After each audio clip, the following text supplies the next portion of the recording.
Our main character is named Michael, who was an ordinary college student until 20 years ago when the world was overrun by zombies. All the last years of his life, he did nothing but try to survive in a new environment full of dangers. Over the years, his mind began to crumble from the realization that he would not be able to meet his family, whom he abandoned in order to survive in this harsh world. Being on the threshold of death, he was not afraid of it, because he understood that his entire existence was meaningless. In the heat of battle, he finally found peace, but by some strange miracle, he found himself in his childhood room, thinking that his life was flashing before his eyes. Looking around, he cannot believe that he is in the very place that was destroyed exactly 20 years ago, when everything began to change rapidly. Looking at the photograph next to his bed, in which he is carrying his little sister in his arms, it seems to him that everything that is happening is just a figment of his imagination. Everything around seems quite real because our main character feels the smells and touches of his body, which in the reflection reminds him of a young and stupid child. At that very moment, he remembers that it was on this day that the apocalypse began and decides to check where his younger sister is now. He remembers how on that fateful day his cowardice and fear at the sight of danger took over and controlled his body. After seeing the first infected person, he abandoned his sister, who was sitting in a wheelchair, leaving her to die, and then regretted it for the rest of his life. After the memories flooded over him, he looked at the calendar and the exact time, realizing that his assumption about the events of 20 years ago turned out to be true. Michael realizes that, apparently, he has magically returned 20 years into the past. Opening the door of the room, he sees his younger sister sitting in a wheelchair, watching the beautiful flow of life outside the window. Unable to contain his emotions, the protagonist throws himself into the arms of his sister Sylvia in tears, and she does not understand what is happening. The confused girl, thinking that her brother had a bad dream, tries to calm him down, but he, without explaining anything, says that he will not make the mistakes that he managed to survive. He wipes the remaining tears from his tear-stained face with his hands and asks his sister to stay home while he goes out for a short while to run some errands. Sylvia asks him not to hurry and takes off one of the hairpins from her head and gives it to the protagonist, saying that when he returns alive, she will give it back. Having promised his sister that he will return soon, the main character changes clothes, realizing that there is very little time left before the apocalypse begins and he needs to prepare properly. The main problem after the apocalypse began was resources, and a small 24-hour store was at the price of a human life. So Michael goes shopping. The girls working in the store are discouraged by the amount of goods that our main character buys and decide that he is out of his mind, having collected almost the majority of all the goods from the store shelves. The main character asks if there is any more food lying around in their warehouse. When the girls asked him how he was going to deliver all these goods home, the main character pointed to a real van located near the store.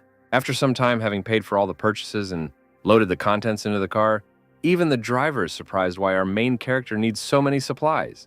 While they are not driving, the man looks at a photograph of his family and tells our main character that he needs to spend more time with his loved ones, because sooner or later it will end. Having finished unloading the supplies, the man is about to say goodbye to Michael, but he stops him because he wants to pass something on to him. The main character asks the driver to finish work for today and go to his family, because the world will change very much in the near future, and he needs to protect them. After some time, Michael begins to make weapons for self-defense from scrap materials. His preparation is interrupted by Sylvia, whose appearance clearly shows that she does not understand what is happening and expresses her dissatisfaction. She starts yelling at her brother because she received a notice that all the money they had saved up was being withdrawn from their joint account, and she demands an immediate explanation. Her brother smiles, asks her not to be so angry, and, hoping for understanding, says that the apocalypse is coming and asks her to believe him. The surprised girl puts her forehead to her brother's head, thinking that he has a fever, because what he says seems like childish pranks. Michael sincerely asks to believe in his words, and asks his sister to enjoy the clean air and peaceful sky above her head one last time. Sylvia says that her brother's acting very strangely today and doing thoughtless and very strange things. But the girl notes that for the first time in her life, she sees Michael so serious, and this makes her not deny what she heard. I understand the seriousness of the situation. The main character remembers that in the first week after the start of all the events, 90% of the Earth's population will die or turn into zombies. Somewhere in the city, after nightfall, an unknown man receives a message from his superiors that makes him angry, and he hears a dog barking nearby. Unhappy that he will have to work all weekend, he throws his phone at the dog with all his might, venting his anger. After which he sees how it turns out to be not an ordinary dog, but a mutated animal that attacks its offender. Our heroes, watching the chaos starting on the city streets, are overcome with genuine primal horror. Sylvia, shocked by what she saw, asks her brother what is happening, when suddenly someone starts knocking on the door of their apartment. The girl hears from the voice that it is their neighbor calling for help, and the main character remembers that in the past, it was because of her that they encountered the first zombie. Sylvia rushes to open the door as their neighbor's cries for help become more and more persistent. Opening the doorway, she sees in front of her the frightened face of a woman who lives nearby and asks what happened to her. Any emotion disappears from Sylvia's face as she sees an enraged mutant behind the woman.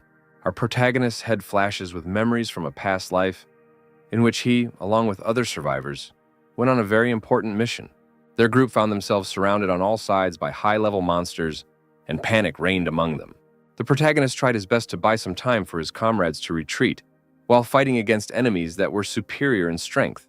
Looking around, he noticed his close friend, who asked for forgiveness and simply left him to die, and ran away. Michael remembered that he himself had once done exactly the same thing, leaving his defenseless little sister all alone. At that moment, he realized how desperate and helpless Sylvia was feeling, and having time to react, he threw the weapon he had made towards the infected. Michael asked his sister to close her eyes, promising that he would protect her at any cost and that everything would be fine with them. He asks Sylvia to stay put, and sees how the zombie with a stick sticking out of its skull rushes to attack again in the hopes of tearing the pathetic humans apart. The main character, with ease and composure on his face, parries the attacker's attack and cuts off one of his limbs. He understands that in front of him now stands the first lowest level of zombies that appeared at the very beginning of the apocalypse, and they do not have intelligence. Without any problems, with a few lightning-fast movements, he deals with the infected using his many years of experience. After defeating his opponent, Sylvia tugs at the hem of his jacket, asking her brother to stop and stop fighting. Michael hugs his sister, saying that everything is over and that everything will definitely be fine with her, after which he begins to look around because he hears someone's voice. His sister, not understanding what is happening to her brother, tries to help him, but the main character begins to lose consciousness. After some time, he comes to his senses and sees around him a strange sanctuary, shrouded in a blue glow and draining incredible energy. A few moments later, the statues located around the sanctuary shoot powerful beams of energy from their eyes at our hero. Our protagonist's head begins to split from the huge amount of information entering his brain, and he sees information windows popping up before his eyes. His body begins to change rapidly, and the voice of the system in his head says that a restructuring and study of genes is taking place. Having completed the transformation, the protagonist is informed that the recognition of the system owner is complete, and he finds himself in a changed body. Michael feels his body filling with vital energy, and context windows in his head tell him that he can improve himself and his skills.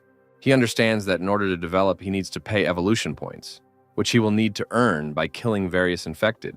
He can spend evolution points on various characteristics of his body, such as strength, detection speed, intelligence, and so on.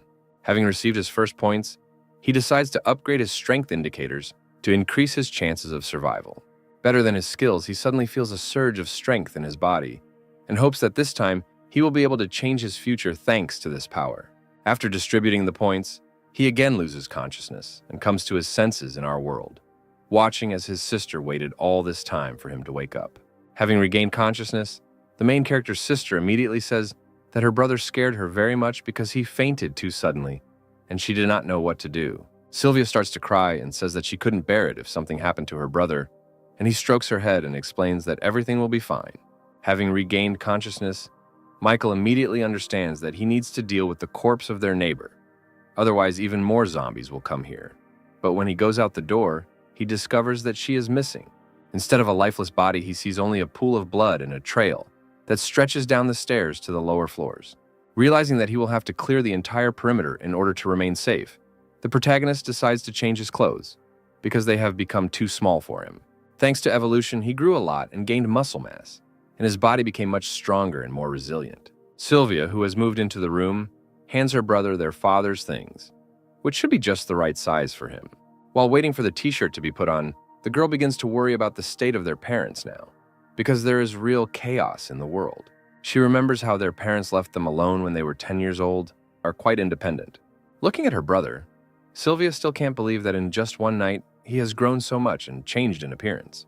Michael tries to make excuses and blames everything on a hormonal imbalance in his body, and also says that he will need to step away for a while. Sylvia is very worried about her brother and says that she is scared, because the world has changed so much, and she is afraid of becoming a burden to him. The protagonist tries to calm his sister down by explaining that he just wants to look around and make sure their shelter is safe. He asks his sister not to think that she is a burden to him, because he does not want to end up in their neighbor's place. And in such a difficult time, they definitely need to stick together. Sylvie agrees with him and asks him to return as soon as possible, giving him her hairpin, which, according to tradition, he must return.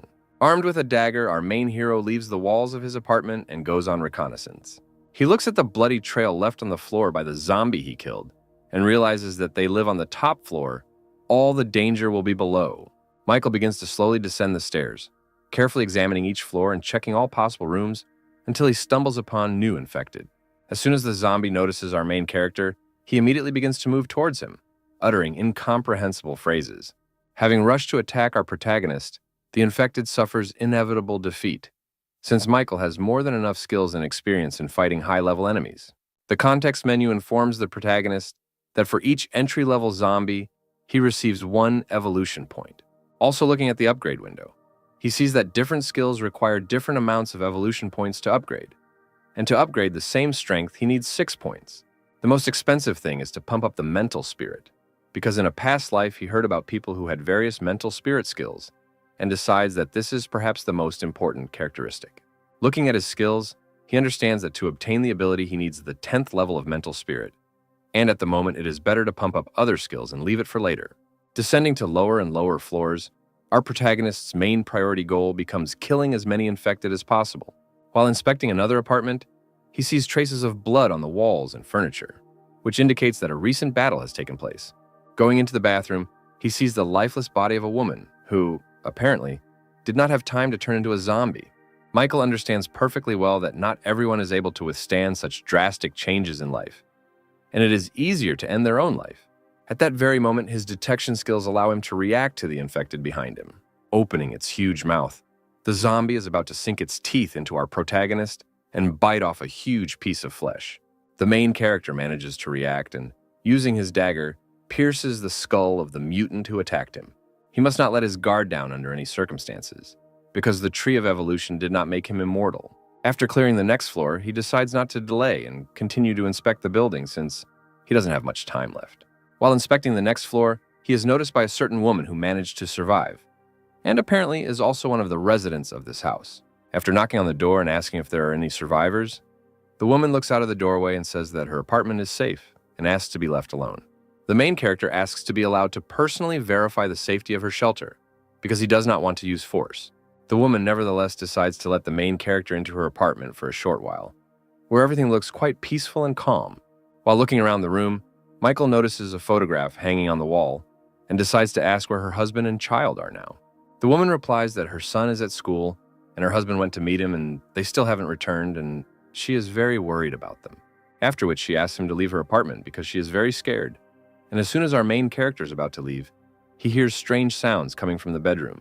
He immediately decides to check what exactly is causing the noise, and the woman with a frightened look on her face tries to stop him, saying that there is no one else here. Michael begins to open the doorway, with blood visible on the other side, and the woman tries her best to stop him. Entering the room, he sees a small silhouette of a man holding a bloody corpse in his hand. This terrifying image, apparently, is the son of that very woman who turned into a zombie, he asks with a crazy smile to play with him. At that very second, the main character manages to react to the fact that the woman standing behind him is trying to attack him. Having dodged the attack, he does not understand what is happening and asks why she's behaving like this, and why she decided to hide the presence of the infected. Without waiting for an answer, a boy immediately attacks him, making Michael surprised at how fast zombie children are. Using his new body, the protagonist falls on his back, and with a powerful kick, throws away the attacker's body. The woman he met immediately stands between the two of them, saying that she will not allow them to touch or harm her son. Michael asks her to come to her senses because this is no longer her son, but a zombie that eats people, and if she continues to protect him, she will be in serious danger. The woman begins to panic hysterically and says that she doesn't believe it, because this is her beloved boy, and he's just a little sick, and she needs to wait until they invent a cure. She tries to dissuade our protagonist from killing her son as the infected charges forward. The protagonist tries his best to convince the woman, and also warn her that she needs to avoid it. But all his attempts are in vain, and moments later her body is pierced by a powerful blow, and blood splashes everywhere. The child begins to eat his mother's body, and Michael immediately rushes to her aid in the hopes of saving the poor woman. Lying on the floor bleeding, she manages to grab the main character by the leg at the last moment, and even being on the threshold of death, asks him not to kill her son. The protagonist, with despair in his eyes, explains that if a person has turned, he can no longer be saved, and he cannot allow him to walk the streets of the city threatening other survivors. Living the last moment of her life, the woman loosens her grip and continues to claim the opposite until the very end. The protagonist kills her son with one swing of his dagger and blood splashes all over the room. He calmly leaves, leaving the corpses of the entire family lying on the floor and regretting that this happened. I go down to the next floors. Behind me, he leaves a stretched wire with bells hanging on it, which act as an alarm. Once on the next floor, he sees in front of him a huge, muscular man who in everyday life was a fitness trainer. The colossal infected immediately rushes to attack our protagonist, holding a huge iron dumbbell in both hands. Michael manages to avoid the blow, but the force with which this zombie attacks is truly impressive, because the stronger a person was before infection, the greater the danger he poses in zombie form. Not giving the main character a chance to breathe, the zombie immediately throws an iron dumbbell in his direction, which Michael also manages to dodge and jump to the door behind him. After landing, a powerful explosion is heard as another very powerful mutant appears from the apartment behind him. His appearance clearly takes our protagonist by surprise, and he manages to receive several wounds. In addition to the powerful zombie trainer, who has incredible strength, in front of him there is a zombified animal that looks like a huge dog. It immediately rushes to attack the main character, but Michael manages to parry the attack at the last moment, finding himself on the verge of death. The zombie dog still manages to touch our protagonist, and several drops of blood begin to fall down the floors. They fly past the stairs, attracting the attention of all the mutated ones located nearby inside the building. Michael realizes that the situation he is in is very difficult, and in addition to the two strong infected, he has attracted the attention of a large number of small individuals. The seriousness of the situation is reinforced by the fact that he has already managed to receive a fairly large number of injuries. The huge zombie trainer doesn't let him catch his breath and continues to attack with incredible force, destroying everything around. The main character still manages to counterattack the attacker by delivering a powerful longitudinal blow to the entire body of the zombie. The wounds received are not enough to even throw the zombie off balance, and he continues to attack with even greater fury. The situation is also made worse by the zombie, a beast that supplements its attacks with its speed and razor-sharp teeth. Michael decides to regroup and retreat for a while to come up with a more suitable plan to fight them. As he runs down the stairs, he comes across low-level zombies that were attracted to his blood and stood in his way.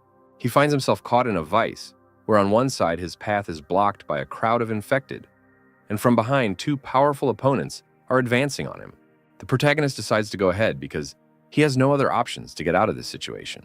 He begins to deal with low-level zombies at a very fast speed, trying to clear a path for himself to retreat. A giant zombie trainer throws a huge metal dumbbell towards our protagonist, which knocks down everything in its path, after which he looks around in the hope of finding Michael's lifeless body, but finds only the corpses of his colleagues, not understanding where he disappeared to. Meanwhile, the main character manages to hide in the confusion in the nearest apartment, which apparently belonged to some gamer. Trying to catch his breath, the main character tries to understand why the infected are developing so quickly, because their strength has already gone beyond the first stage of the apocalypse. While he was thinking about the fact that the evolution of the infected was proceeding at an incredible speed, his opponents were already combing through the apartment in which he was hiding. A giant zombie fitness trainer finds our protagonist, who has been hiding behind the back of the sofa all this time. Without wasting time on thinking, he immediately attacks the main character, who in turn tries to defend himself from the blow by taking all the energy on himself.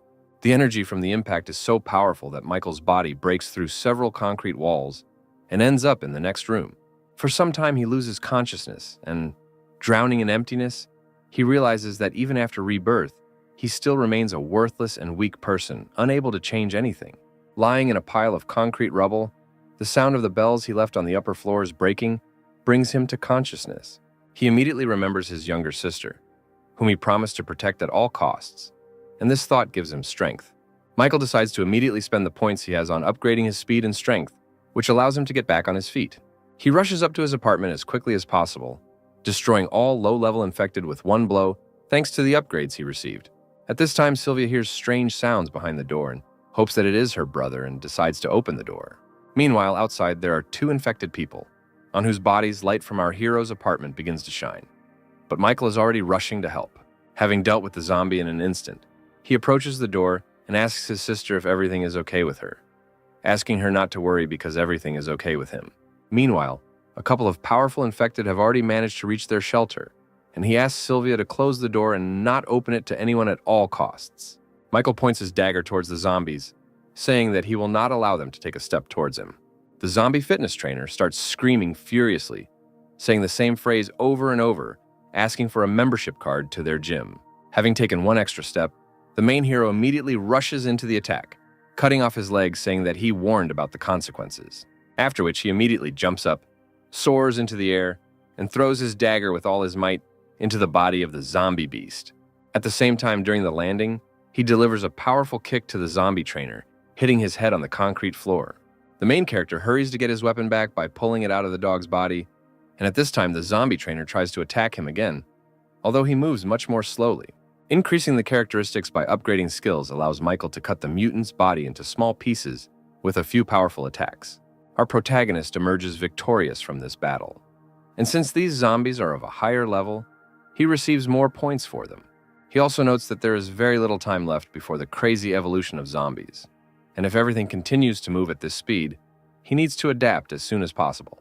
After some time, Michael finishes checking all the floors of his house, completely clearing it of the infected. After such an exhausting night, he returns to his home and decides to take a shower while distributing the accumulated skill points. The main character decides to develop his skills evenly, investing a little into each available skill branch. That evening, after resting a bit, he decides to check how his sister is feeling and talk to her a little about what happened. Sylvia says she watched the news, and it was said that zombies had appeared all over the world, but the authorities assure that they will be able to cope with them completely. Michael promises that they will definitely be able to cope, because even in case of failure, he will always be there and will definitely protect his sister. Sylvia says that today she was very scared because she was worried that her brother would not come back. If she could walk, she would make every effort to make their survival easier. The main character tries to encourage his sister by saying that she will definitely be able to get back on her feet. And she, in turn, asks not to feel sorry for her, because it is impossible. Reflecting on everything that happened, Michael hopes that there is a chance to cure his sister, because today the meteor shower will begin, which became a turning point after the beginning of the apocalypse. After some time, a huge number of meteorites begin to fall from the sky, and Michael remembers that in his past life, this was the cause of the first evolution of zombies. Inside these meteorites are special cores that can strengthen both zombies and ordinary people. If he can get them in sufficient quantities, he will change the world. Together with his sister, they watch from the roof of the house as a meteor shower begins to destroy everything around, turning our civilization into stone ruins. At one point, one of the meteorites falls right near the house of our main characters, which could well have ended their lives. Looking at the map, Michael realizes that he fell a short distance from their house, and with his speed, he can get there within an hour. The protagonist decides to make some preparations and go to the meteorite crash site the next morning to get the core and try to cure his sister. A smile appears on his face because he begins to believe that a small ray of hope for at least a fleeting bright future has appeared in their lives. The day after meteorites riddled all the fruits of civilization in our world, a huge dusty haze hangs over the city. At this time, Sylvia realizes that her brother wants to go outside the house and tries to dissuade him by saying that it is not safe. Michael explains that he is going outside on a very important matter and is doing it for her and all of humanity. His sister, with a displeased expression on her face, asks him not to talk about it because she would prefer her brother to be safe and sound in exchange for the ability to walk. The main character asks for forgiveness and says that there is complete confusion, leaving his sister a walkie-talkie, thanks to which they will be able to maintain contact. While going down the elevator to the first floor, the protagonist is slightly upset, realizing that he could have offended his beloved little sister. His thoughts are interrupted by Sylvia, who decides to check if the radio is working and apologizes for her behavior, saying that she understands that all this is being done for her sake. Once on the first floor, Michael asks for forgiveness and says that he needs to go and asks his sister not to go anywhere until he arrives. Finally, the girl tells him to check his pockets, in which she left him her hairpin, which he must definitely return to her upon his return. Michael leaves the walls of his house, promising to return before dark, and begins to move towards the fallen meteorite, avoiding unnecessary clashes with the infected. At this time in the city, a group of soldiers is clearing out infected people, trying to keep the situation under control. One of the soldiers reports to the commander that all the mutated in the western part of the city have been eliminated, and their numbers have noticeably decreased after the meteor shower. Meanwhile, a tall and stately woman named Megan receives the report from the soldier and becomes their commander. Her assistant Lena says that they need to give the soldiers new instructions and continue clearing the city. Megan orders them to continue patrolling the area and make sure they don't miss any infected. At the same time, their conversation is interrupted by a man sitting at the table, who jumps up and asks the woman to immediately accompany them to the company. Megan grabs him by the shirt, explaining that she is a police officer, not his personal bodyguard, and if he values his life, he must listen to everything she orders. Looking at him with a frightening gaze, the girl asks him to express all the complaints that do not suit him in the current circumstances. Fearing pressure from Megan, the man can think of nothing better than to agree and stop being nervous. Leaving the men in jackets alone, the commander asks Lena to contact Mr. Leonardo, to whom she needs to convey some information. At the same time, the second man sitting at the table looks angrily at Megan, promising that one day he will get this fierce cat. After contacting Mr. Leonardo, Megan reports that all the zombies in the area have disappeared somewhere, and most likely this is due to yesterday's meteor shower. And for now, they will continue patrolling. Meanwhile, Michael moves towards the crater left by the meteorite, trying to minimize collisions with the infected so as not to attract unnecessary tension. After some time, he finds himself at the very crater from the mouth of which a huge amount of dark energy is emanating. The main character decides not to rush to hasty conclusions and to examine the surroundings by climbing the nearest high-rise building. He sees a meteorite fragment located in the center of the crater, emitting a huge amount of energy, and in his past life he had never seen it in real life. He also notices a zombie near one of the crater walls trying to get out, and who is not at all interested in absorbing the fragment. Michael realizes that time is starting to move towards sunset. If he delays, the zombie can absorb the energy, and this will become a very big problem for him. The protagonist makes a decision to use his speed to avoid confrontation and simply take the shard and run away. Once he reaches the crater, he makes a lightning-fast dash towards the zombie in the hopes of catching it off guard and finishing it off quickly. When striking the infected's body, his homemade weapon breaks as if it were made of glass, and the zombie's skin turns out to be as strong as steel. The zombie girl turns to our protagonist and greets him, and her appearance clearly indicates that she is definitely not a weak individual. Michael manages to notice her black eyeballs and golden pupils, as well as tattoos all over her body, and concludes that in front of him is a natural zombie. For a few seconds, he is overcome by a primal terror, as in their past life they were the ones who most terrified humanity and were stronger than anyone else. In an instant, the infected closes in on our protagonist, grabbing him by the remains of his makeshift spear and throwing him into the air with incredible ease. Trying to land on the ground, our main character begins to be hindered by vines shooting out from under the ground like bullets. Having managed to get his dagger, he manages to cut the annoying plants and remain safe and sound. Michael understands that the original zombies have special abilities, and their strength and speed are at a very high level, making them not the easiest opponents.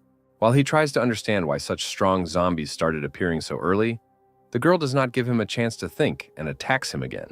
The protagonist decides not to engage in combat and simply try to take the shard and run away, avoiding unnecessary damage. Numerous vines suddenly appear in his path again, preventing him from doing so simply.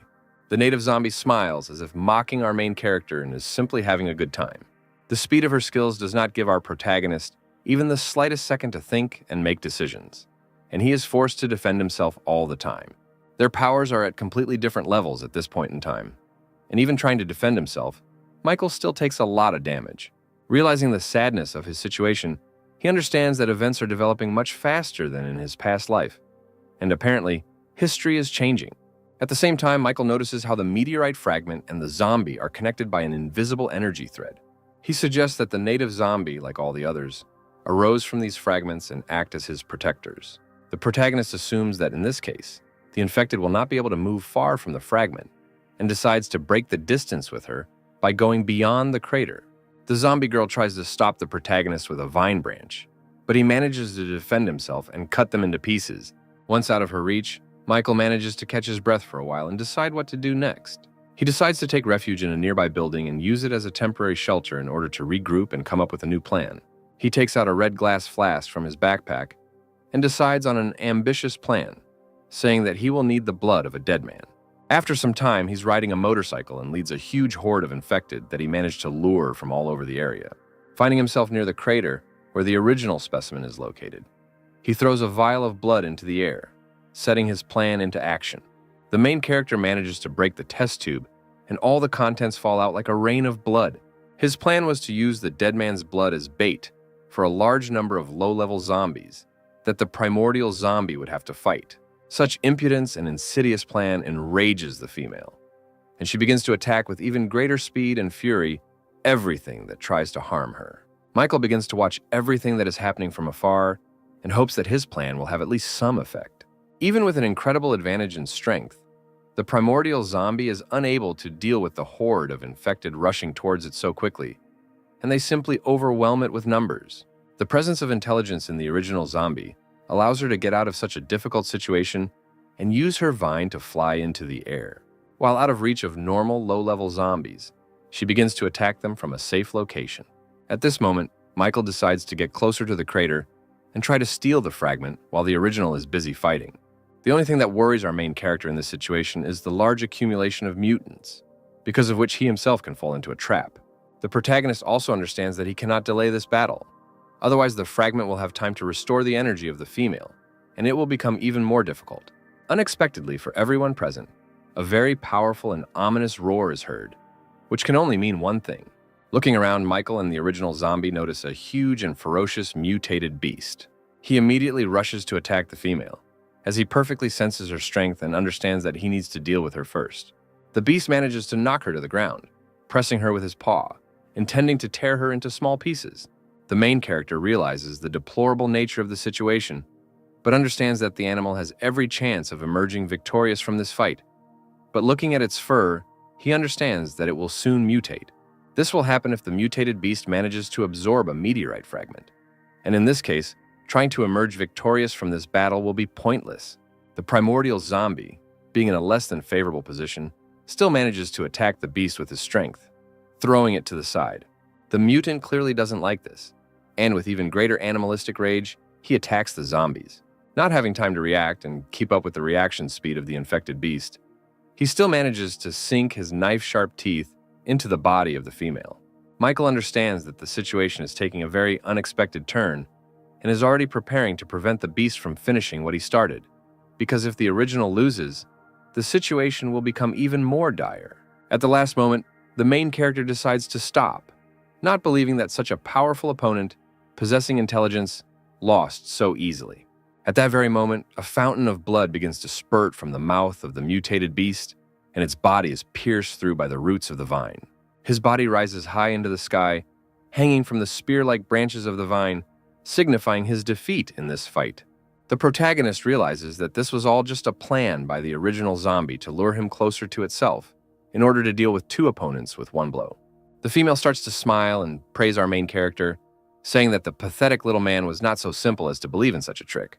Michael also says that she is not the easiest opponent, and he will have to sweat a lot to emerge victorious. After which he descends down into the arena, causing surprise to the firstborn, who did not think that he would personally come to her to die and lose. The female decides not to hesitate and immediately tries to attack him with her roots. But Michael manages to defend himself once again. He continues to fight off numerous attacks with the vine, and notes that the fight with the infected beast and the huge number of low-level zombies has greatly exhausted the primordial. At her limit, she attempts to engage in close combat and personally attack Michael. This act turns out to be quite reckless, as the main character manages to easily cut off the attacker's hand with one deft movement. After this, the original zombie is overcome with animal rage and incomprehension of how a pathetic human being is capable of such a thing, and promises to finish him off here and now. The main character is quite surprised that the female still has strength to fight, and all this time she has not shown her maximum. Looking around, he notices that the original is beginning to absorb the energy of the fragment, and with its help, restore her wounds. After a few moments, she takes on a new form, becoming like a rose flower and becoming much stronger. Her speed and strength increase 100-fold, and she begins to try to finish off our protagonist. Michael understands that with his current level of strength, he will not be able to defeat such a powerful individual in any way, and tries to escape again, but his escape routes are blocked by vine branches. The firstborn says that this trick won't work on her twice, and they will decide right here and now who will be stronger. The main character slowly begins to run out of strength to dodge and defend himself, and one of the blows almost reaches its target. But at the last moment, the vine branches stop attacking Michael, and the body of the original zombie begins to emit fountains of blood. The protagonist realizes that the female specimen could not withstand such a strong energy from the fragment, and, moreover, her body is very exhausted after so many battles. She tries with all her might to attack Michael, saying that some pathetic little man cannot defeat her. Without much trouble repelling the next attacks of the original zombie, Michael says that by continuing to fight, she will finish herself off. Using his speed, he closes the distance with her, realizing that the outcome of the battle is already predetermined. The exhausted female falls to the ground and prepares to accept her fate, realizing the dire nature of her situation. The protagonist threatens her with his dagger and says that he knew the outcome of this battle from the very beginning. Looking at the dying primordial zombie, he remembers that in the past, he could not even imagine that he would ever be able to defeat such a strong opponent. In the past, due to the strength of the enemy, he made the wrong choice and regretted it for a long time. So he decides to swear to stand on his feet until his last breath, protecting what is dear to him. The context window informs our protagonist that for killing a native zombie, he gets 100 evolution points.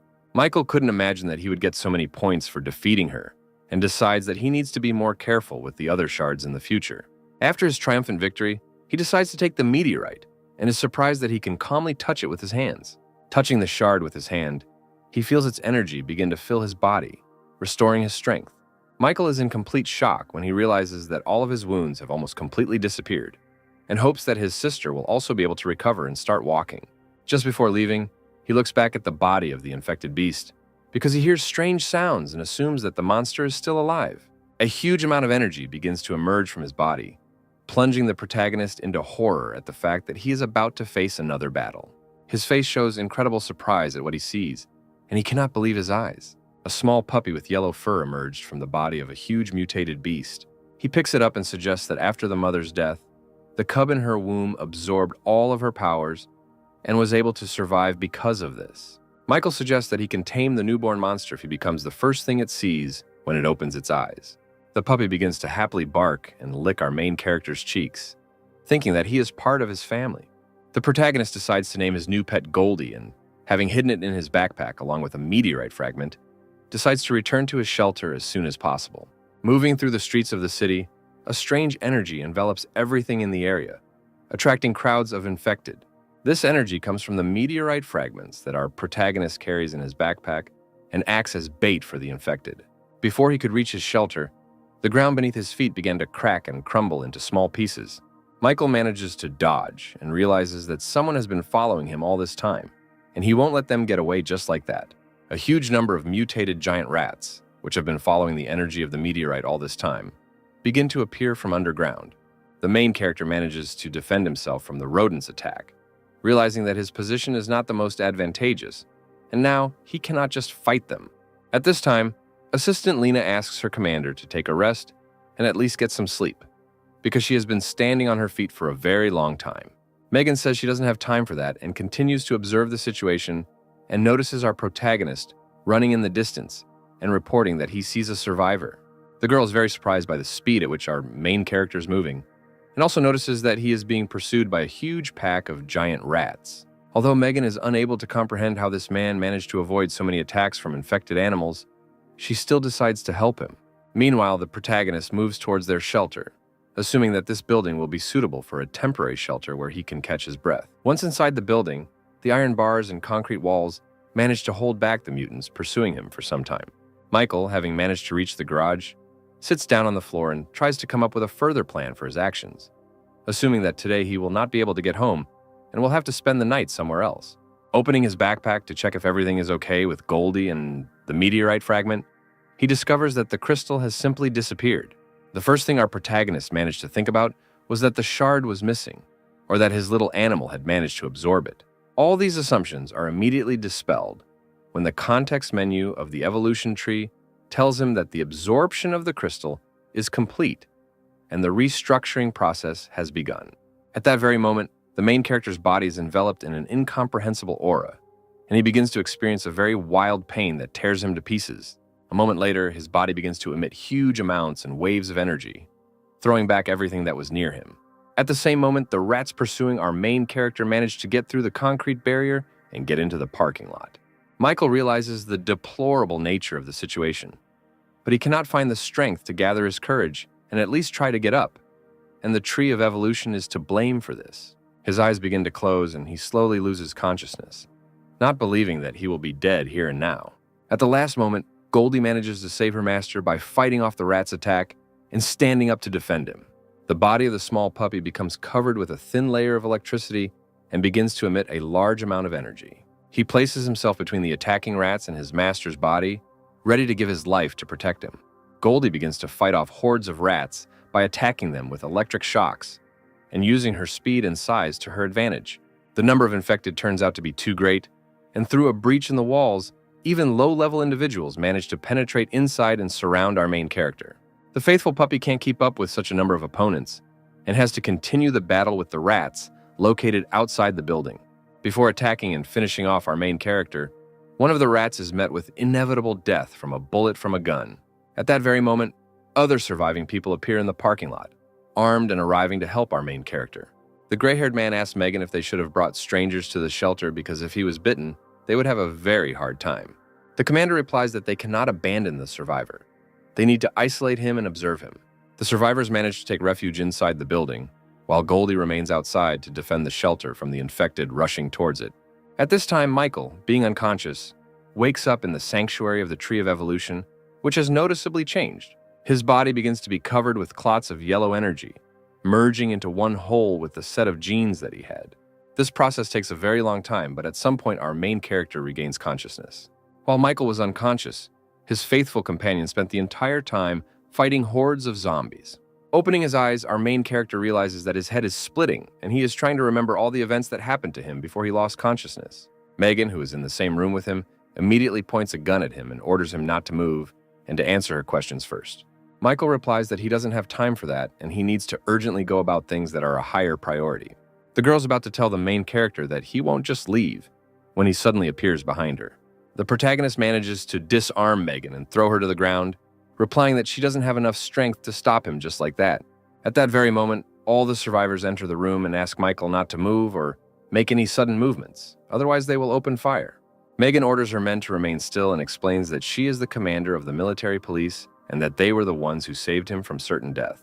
One of the two men in suits says that the main character is an ungrateful jerk and they shouldn't have babysat him for 4 whole days. Hearing this, Michael completely forgets about everything that happened, realizing that he was out cold for 4 whole days. He immediately rushes towards the exit, realizing that all this time his sister is alone and in possible danger. Megan manages to stop him, saying that the street is full of zombies and it is too dangerous, and invites him to stay in their squad. While Michael asks what will happen if he refuses this offer, a huge, terrifying silhouette is visible outside the window of the room they are in. A moment later, the monster bursts into the room, destroying everything in its path and letting out a furious scream. All the survivors immediately rush in different directions, trying to protect themselves and everyone around them. Stunned, Lena, still a schoolgirl, experiences incredible fear and simply cannot move while standing in one place. The main character manages to save the defenseless girl by stopping the monster's huge paw with his body and blocking its path. At that moment, he realizes that he himself did not understand how he managed to do it, and most likely his dexterity increased many times over, as well as his physical skills. Not a single person on the planet is capable of holding such an incredible force of a mutant rushing at him with his bare hands. All the survivors, looking at what is happening, cannot believe their eyes and doubt that the stranger they met is an ordinary person. Using his newly acquired powers, the protagonist manages to throw the monster's body back. Realizing that his physical indicators have increased, he immediately rushes into the attack, intending to begin a battle with the huge mutant. At the last moment, his fist stops right in front of the beast's nose, and waves of energy from his blow spread across the ground. The main character realizes that in front of him is not a monster, but his little tame dog Goldie, who has grown a lot in 4 days. He begins to happily wag his tail and lick his owner, rejoicing at his return.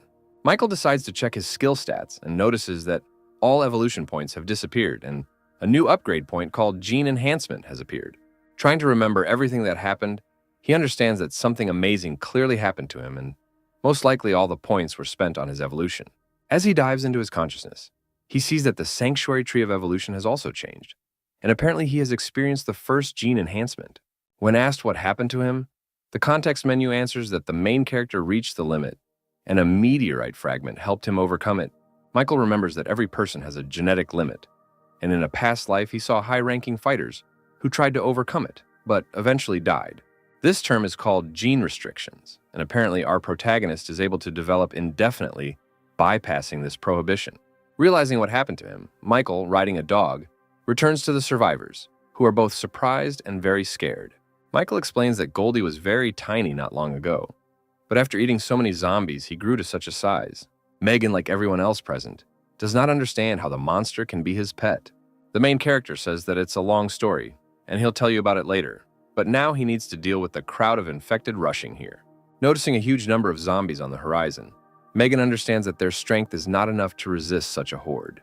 The girl says that they have nowhere else to go, and they were able to find this place after a week of searching after the start of the apocalypse, and they have no other.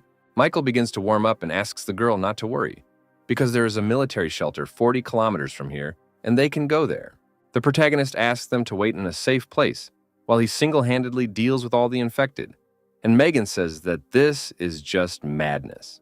Michael asks to follow his instructions and then rides into battle on his tame dog.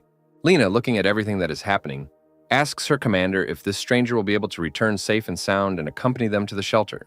Having reached the right place, the main character decides not to fight with his bare hands and to rip the road sign out of the ground. He attracts the infected with a loud metallic bang and asks Goldie to stand aside because he wants to test his new abilities. When faced with a crowd of infected, he makes a powerful blow with a road sign, destroying a huge number of low-level zombies in a second. Michael realizes that in a short period of time, he has become much stronger, which is why his blows have become many times more deadly. Gradually dealing with ordinary zombies on his way becomes an awakened infected who has reached the initial level. The classification that our main character uses has been preserved from a previous life, when the infected were assigned a rank, and this individual, although he has incredible strength, is still not gifted with intelligence. Trying to deliver a powerful blow to the mutant's head with a road sign does not bring visible results, and the metal bends like plasticine. Meanwhile, the survivors, led by Megan, finish collecting supplies from their old hideout and await the return of our protagonist. The man in the suit starts to panic, suggesting that he might not return, and then they will be easy prey while here. The girl says that they need to stick to the plan and not panic, otherwise they will have no chance of survival. The man says that they clearly saw a crowd of zombies rushing towards him, and in such a situation no one can survive, and if they just sit and wait, then everyone will die. He adds that if they hadn't saved this guy that time, they wouldn't be in this situation, and if he voluntarily decided to become bait, then they need to get out of here as soon as possible. Megan asks to stop panicking and acting recklessly by asking her friend Leonardo to stand up for her. The gray-haired man says that he also thinks that they need to leave because they don't know if the guy's alive and they shouldn't take such a risk. For a second, there's a dead silence among the survivors, and the girl agrees to go and check how things are going at the front. Leonardo and Lena try to dissuade her, but Megan states that this is the best option she can take. At that very moment, their conversation is interrupted by a loud scream from a zombie who appeared behind them.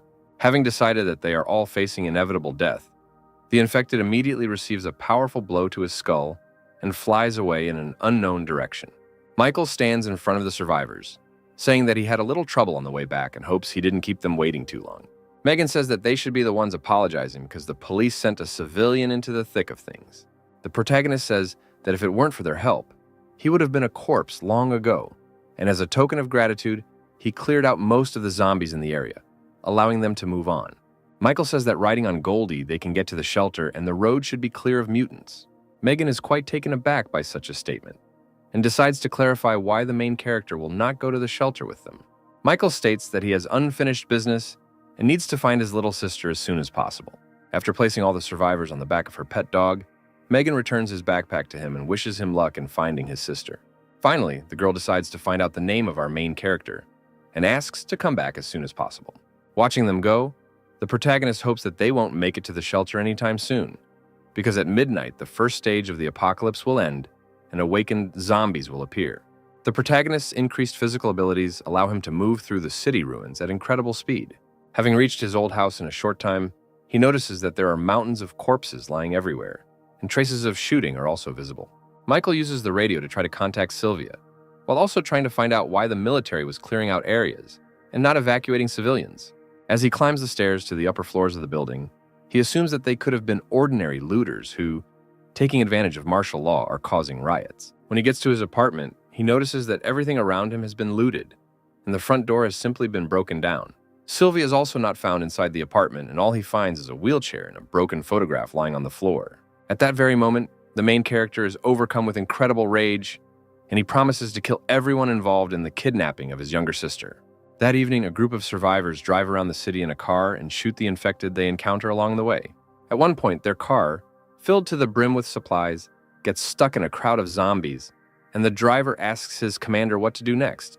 Their commander turns out to be the man who kidnapped the protagonist's sister, and he says that he has already informed his uncle of their location and that they will be picked up soon. Sylvia asks her captors why they are doing this, because humanity should have united and fought together against such a terrible threat. The man grins, saying that he has no desire to die for others, and now is the time to use the situation to expand his power. At that very moment, their conversation is interrupted by Michael, who lands on the hood of their car. He immediately grabs one of the shooters defending the car and throws him into the crowd of infected. The driver of the car tries to threaten the main character with a gun, but he sends him flying with a powerful kick. Their commander takes a knife out of his pocket and, threatening to kill the defenseless girl, orders the main character not to move and to bow his head. Michael, experiencing incredible anger, instantly breaks the man's arm, knocking the knife out of his hand and shocking him. He immediately begins to threaten the main character, trying to boast about his family ties and the fact that they will definitely find him and save him. The main character says that he knows perfectly well that he is dealing with a local bandit who uses martial law and his uncle's connections to do whatever he wants. Michael holds the man's body over a crowd of infected, threatening to throw him to be torn apart by the entire crowd. His sister's kidnapper begins to pitifully beg for mercy, saying that he will do whatever our protagonist wishes and fulfill any of his orders. Realizing that persuasion does not work on our protagonist, his pleas turn to aggression and harsh threats. At this time, 2 helicopters appear above our heroes' heads, which, apparently, arrived at the call of this man to save them. The man starts laughing, thinking that salvation is near, but the protagonist simply lets him go, and he falls into a crowd of infected that starts eating him. One of the people who arrived by helicopter notices everything that is happening and asks to be connected with Commander Roger. A man reports that his nephew is killed by some unknown young man, and that there is a little girl in his company. Commander Roger, who apparently was the same uncle who threatened the murdered man, orders the main character to clear the area. Our heroes are fired upon by 2 helicopters, and Michael, holding his defenseless sister in his arms, tries to find shelter. Having managed to react to the fact that they were fired upon with missiles, he moves to the nearest building to find temporary shelter there. He manages to run inside and avoid a direct hit from such a powerful weapon and save his little sister. The protagonist finds a safe room where he leaves Sylvia and asks her to wait for him here until he completely sorts things out. The girl understands the gravity of the current circumstances and asks her brother to be very careful and return safe and sound. After which Michael, leaving his sister in a safe place, returns to the street to deal with 2 military helicopters. Having come under fire, he realizes that fighting from the ground is not very advantageous and decides to retreat. The sounds of gunfire attracted a huge number of zombies from all over the area, making escape routes very difficult. Thanks to his superhuman skills, Michael manages to break through the crowd of mutants. The military commander on one of the helicopters observing the situation cannot believe his eyes and assumes that this guy is not an ordinary person. He orders the pilot to find a tall building nearby and land him on the roof, then continue pursuing the guy. Having dropped off my captain at Michael, I open fire from a machine gun firing up to 70 rounds per second.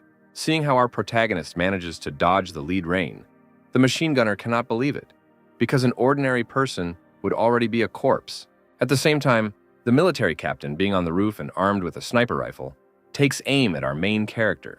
He fires a precision shot with a large caliber round, hoping to finish the guy off with one shot.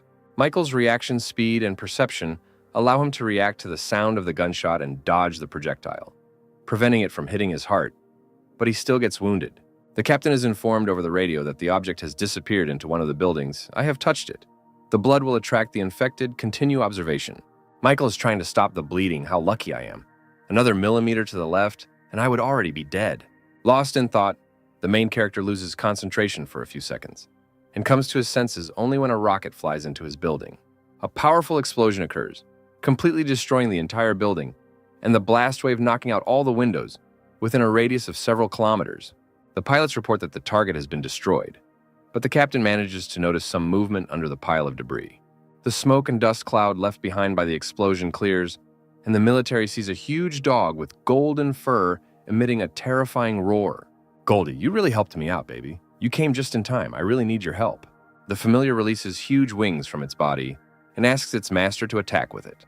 While the stunned military cannot understand where this monster came from, Michael, riding a dog, attacks one of the helicopters. At this time, the pilot of the second helicopter, watching his colleague crash, loses sight of our heroes. Panicking, he quickly rushes to report to the captain that the target has been lost, when suddenly Michael interrupts him, climbing into the helicopter's cockpit. The squad captain, hearing on the radio that his soldiers were defeated, requests reinforcements, saying that they found a survivor. At this time, Mike, thinking that the battle is over, lands on the ground with the desire to introduce Goldie to his sister.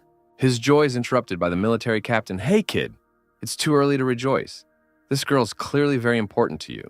Mike, seeing that his sister is being threatened with a weapon, begins to scream and demand that she be released immediately.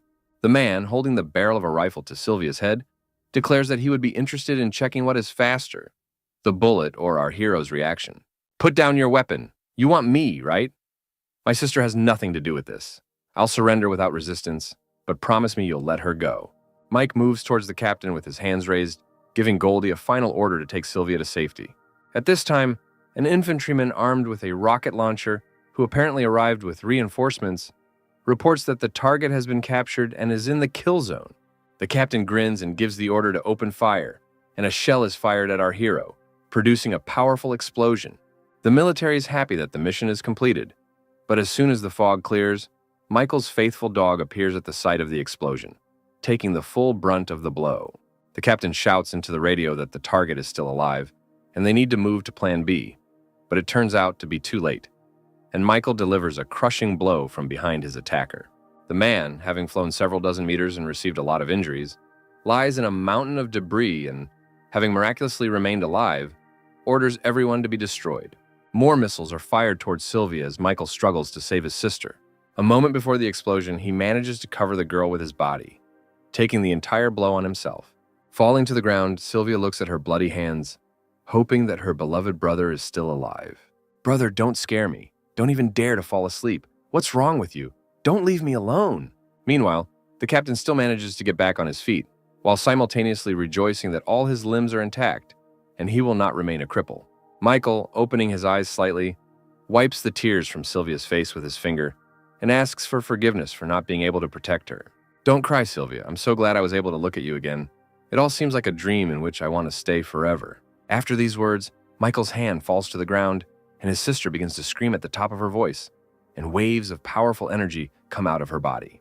The captain can't believe they fired so many missiles at this guy and he's still breathing, but his thoughts are interrupted by the snow that starts to fall from the sky at such a warm time of year. Sylvia, in a fit of anger, stands up on her feet as a disabled person, and a huge force begins to accumulate around her.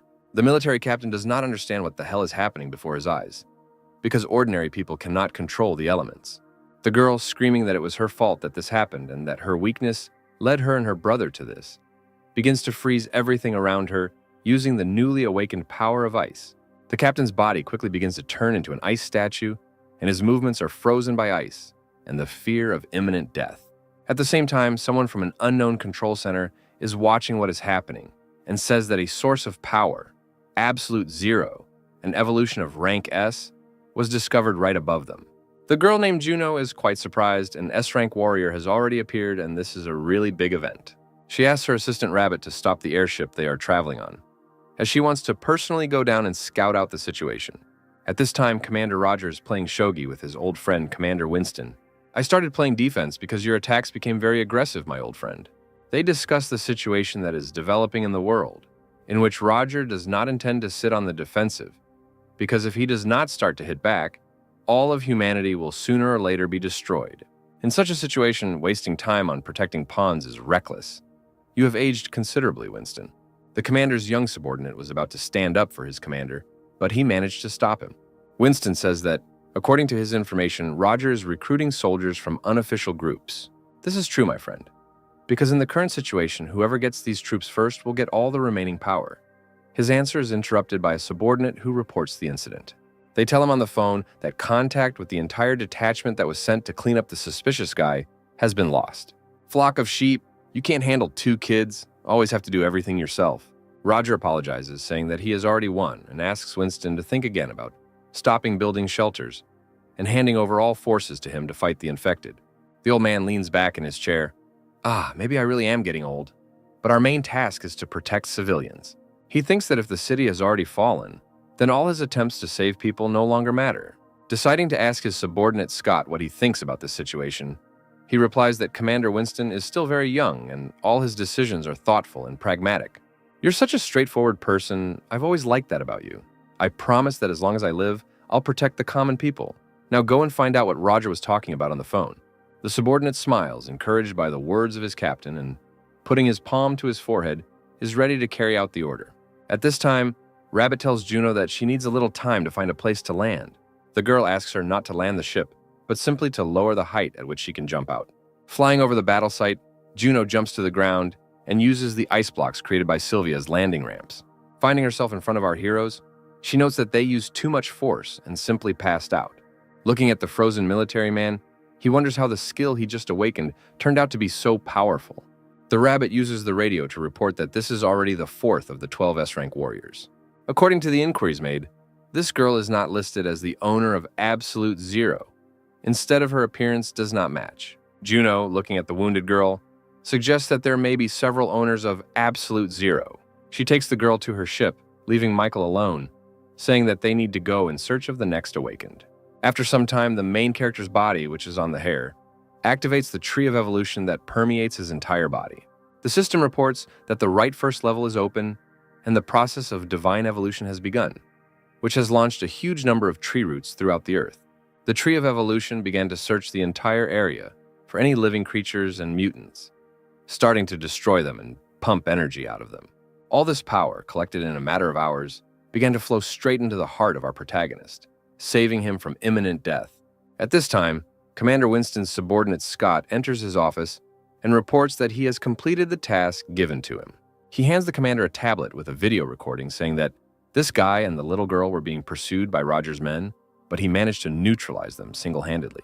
However, he was wounded, and then the entire area became covered in ice for unknown reasons.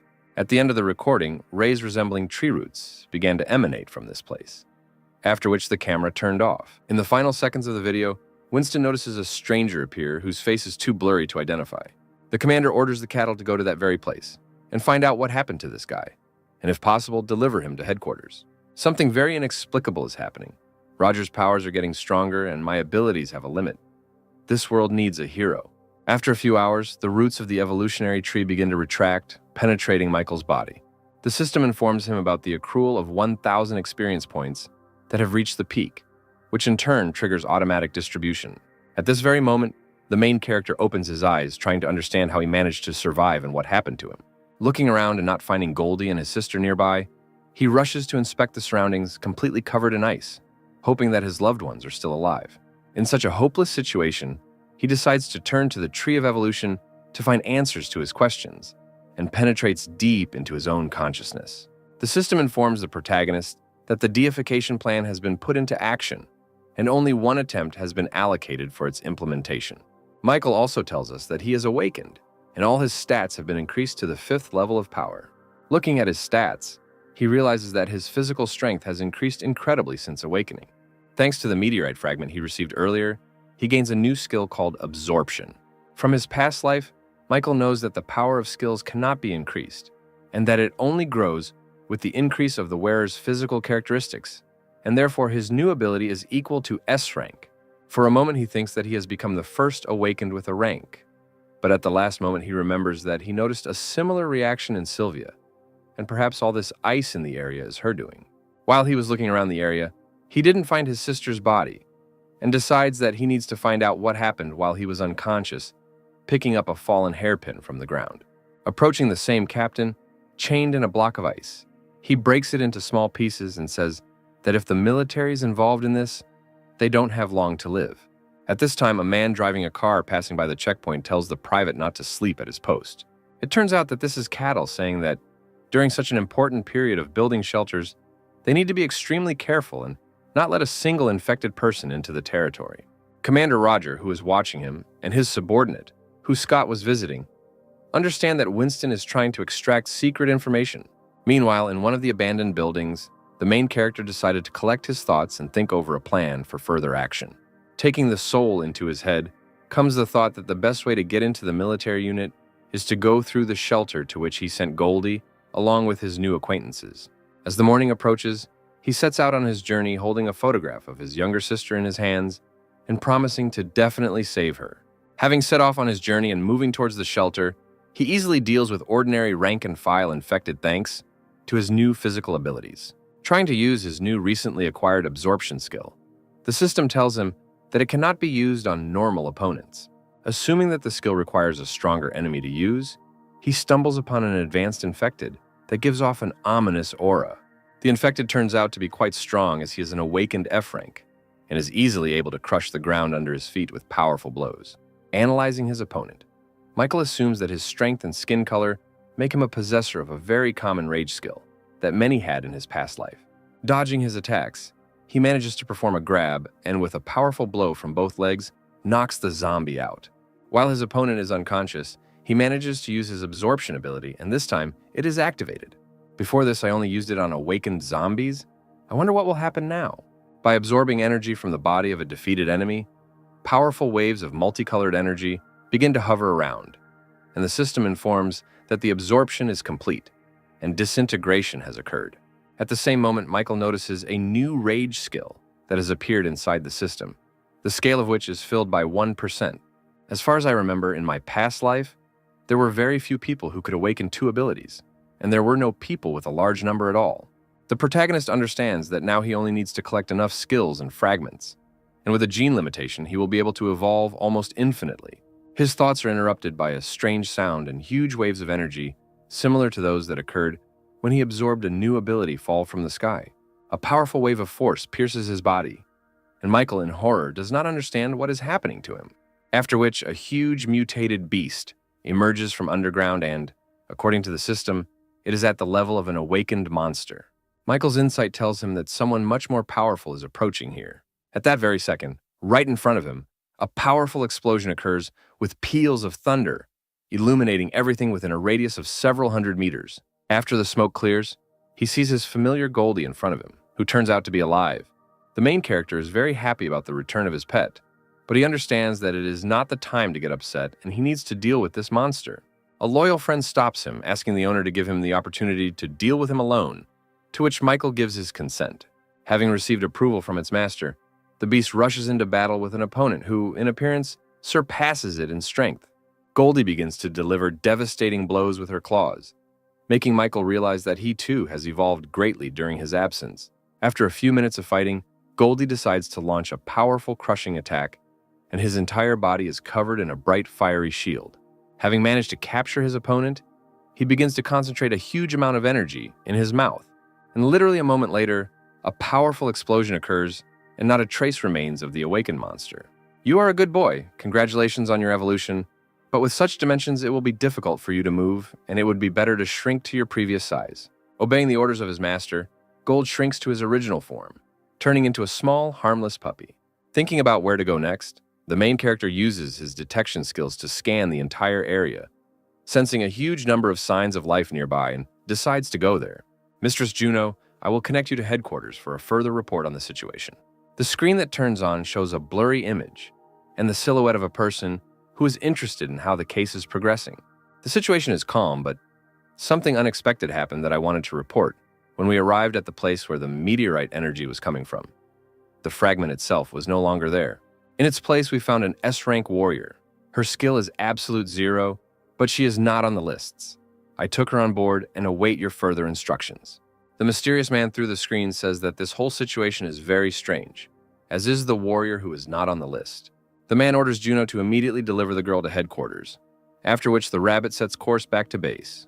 At this very time, a handful of survivors armed with machine guns are trying to fight off a wave of infected. Among them is Scott and the commander's assistant Roger, who does not understand how his colleague ended up here. I went on a mission, but Commander Roger did something to my car and I'm stuck here. How did you end up here?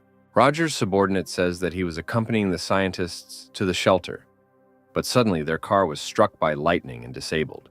He also adds that the people behind him are incredibly important for the future fate of humanity, and they must be saved at any cost. Scott explains that they won't be able to hold them indefinitely and they need to come up with an escape plan. At that very moment, their conversation is interrupted by a collapsing wall, through which a zombie of colossal size passes, which they cannot cope with. Roger's subordinate rushes into the attack, ordering everyone to protect the scientists while he distracts the zombies. Scott orders everyone to retreat and reduce the battle formation to save ammunition, because now the priority task is to protect the scientists. At this time, Commander Roger's subordinate begins to fight back against ordinary advanced infected with his bare hands. He continues to hold back the zombies rushing towards him, ordering everyone to retreat and take the scientists to safety. Scott, realizing that they are in a hopeless situation, orders everyone to follow his instructions and leave the battlefield as quickly as possible. Before he could finish his sentence, an object resembling a human body flew past his face at very high speed and crashed into the wall. Looking at the pile of rubble, he notices a wounded colleague, who apparently could not hold out for long against a zombie of colossal size.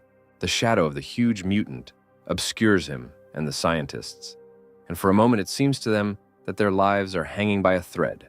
At that very second, a powerful explosion was heard behind them, and something with incredible speed managed to protect them from the colossal mutant.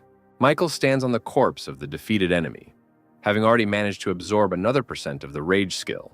Under incredible impression, Scott remembers that in front of him stands the very guy that Commander Winston ordered him to find. When he asks if you are the guy named Michael, the main character replies that it is him, indignant at how the military man knows his name. Scott understands that the goal of his mission is in front of him and wants to ask the protagonist for some favor. But he is interrupted. First, answer my question, you're Commander Roger, right?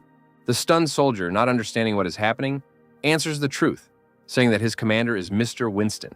He also explains that they, along with the leadership, are aware of his situation and the conflict with Commander Roger, and they do not know who he is or why he is here.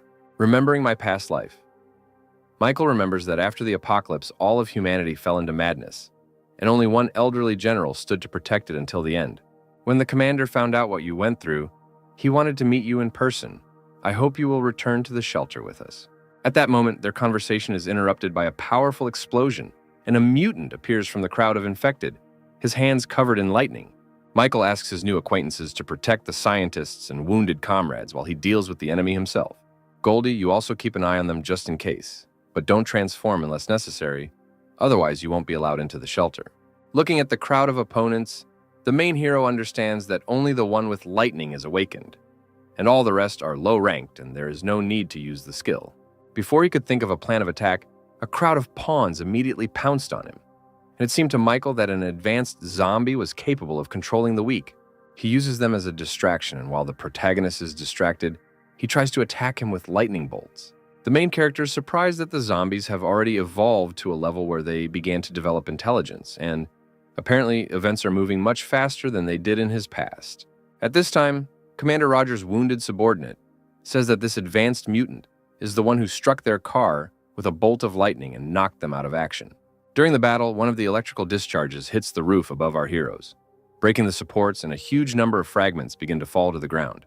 The falling pieces of roof and metal raise a huge column of dust, in the outline of which Goldie can be seen taking on her true form.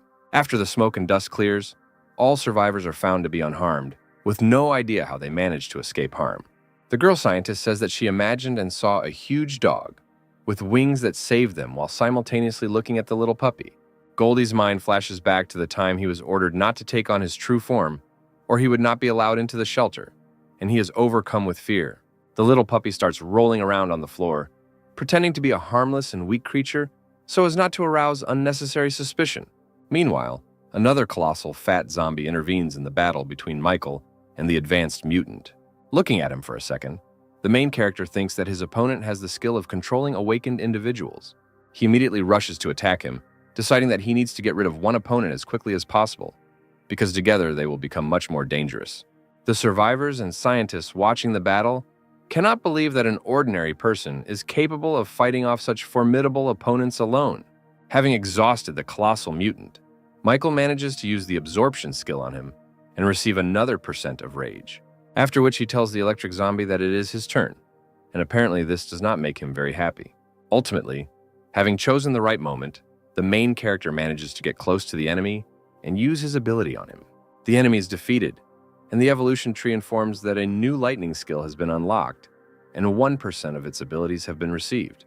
A handful of survivors rejoice at the protagonist's victory, while scientists discuss the crystals left in the bodies of the defeated mutants.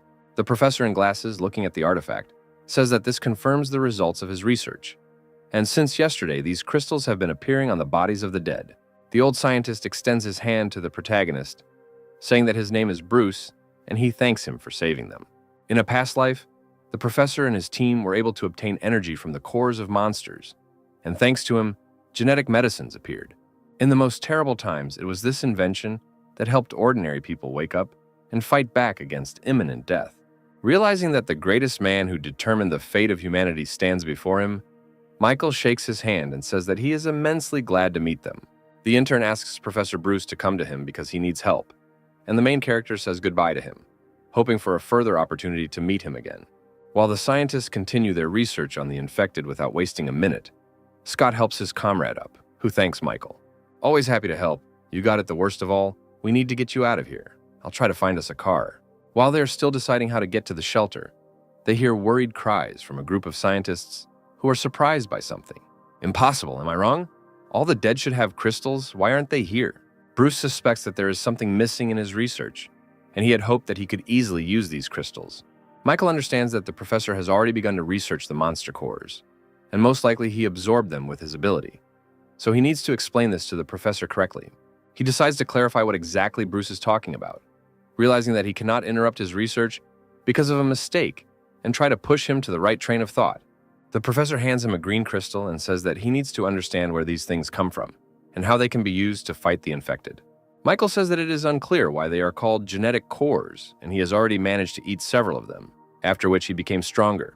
Bruce, indignant at how one could be so reckless, scolds the young man, explaining that it was too dangerous to eat these kernels because they could contain a virus, after which he continues his thoughts about the fact that this, in any case, helped the main character become much stronger and most likely they can be used somehow. The professor begins to develop his own theory, and the protagonist is internally happy that he gave the professor the necessary food for thought. Pointing to the two fallen advanced infected, he explains that he may have accidentally destroyed the cores in the two specimens while fighting them. Having completed all the preparations and having found the car after some time, our heroes move towards the shelter, and Scott, while driving, asks Michael about how he ate the cores. The main character says that the zombie cores he ate were the first to awaken, and he was just lucky, but it would be too dangerous for ordinary people to eat them. Michael understands perfectly well the military man's desire to become as strong as possible, but warns him against rash actions. Scott says that Captain Roger is secretly gathering awakened soldiers, while Winston spends his time building a shelter and he wants to protect his commander. Don't worry about your captain. He will never lose to Roger. I'm 100% sure of it. After some time, our heroes reach the walls of the base, where the construction of a shelter is in full swing. Looking at the preparatory work, Scott explains to the protagonist that the awakened with combat abilities went to Roger's troops, and the rest helped Winston with the construction. Getting out of the car, Michael notices a red-haired girl driving towards him at high speed and asking him to get out of the way. Having lost control, the girl falls off the scooter, and the main character manages to catch her in his arms. Realizing the situation she found herself in, the girl immediately begins to bow to our protagonist, asking for forgiveness for the inconvenience caused. Standing nearby, Scott realizes that his friend Olivia is in front of him and asks the girl what she's doing here. Captain, we are so glad you are alive. Commander Winston was unable to contact you, and we thought you had died on the mission. Scott hits the girl on the head, saying, that's not what he asked, to which Olivia replies that she came to meet the new survivors. Michael, I'll report everything to the captain for now, and you go through the verification procedure along with the other survivors, and I'll try to arrange a meeting for you with Winston as soon as possible. Watching the scientist and his new friend, Michael understands that it is better not to rush into trouble until he gets used to the new environment. Meanwhile, Olivia asks all the survivors to line up for further testing to see who among the people may be infected. The protagonist understands that Commander Winston is doing everything right, because in his past life, he knew many cases of terrible tragedies after security measures were violated.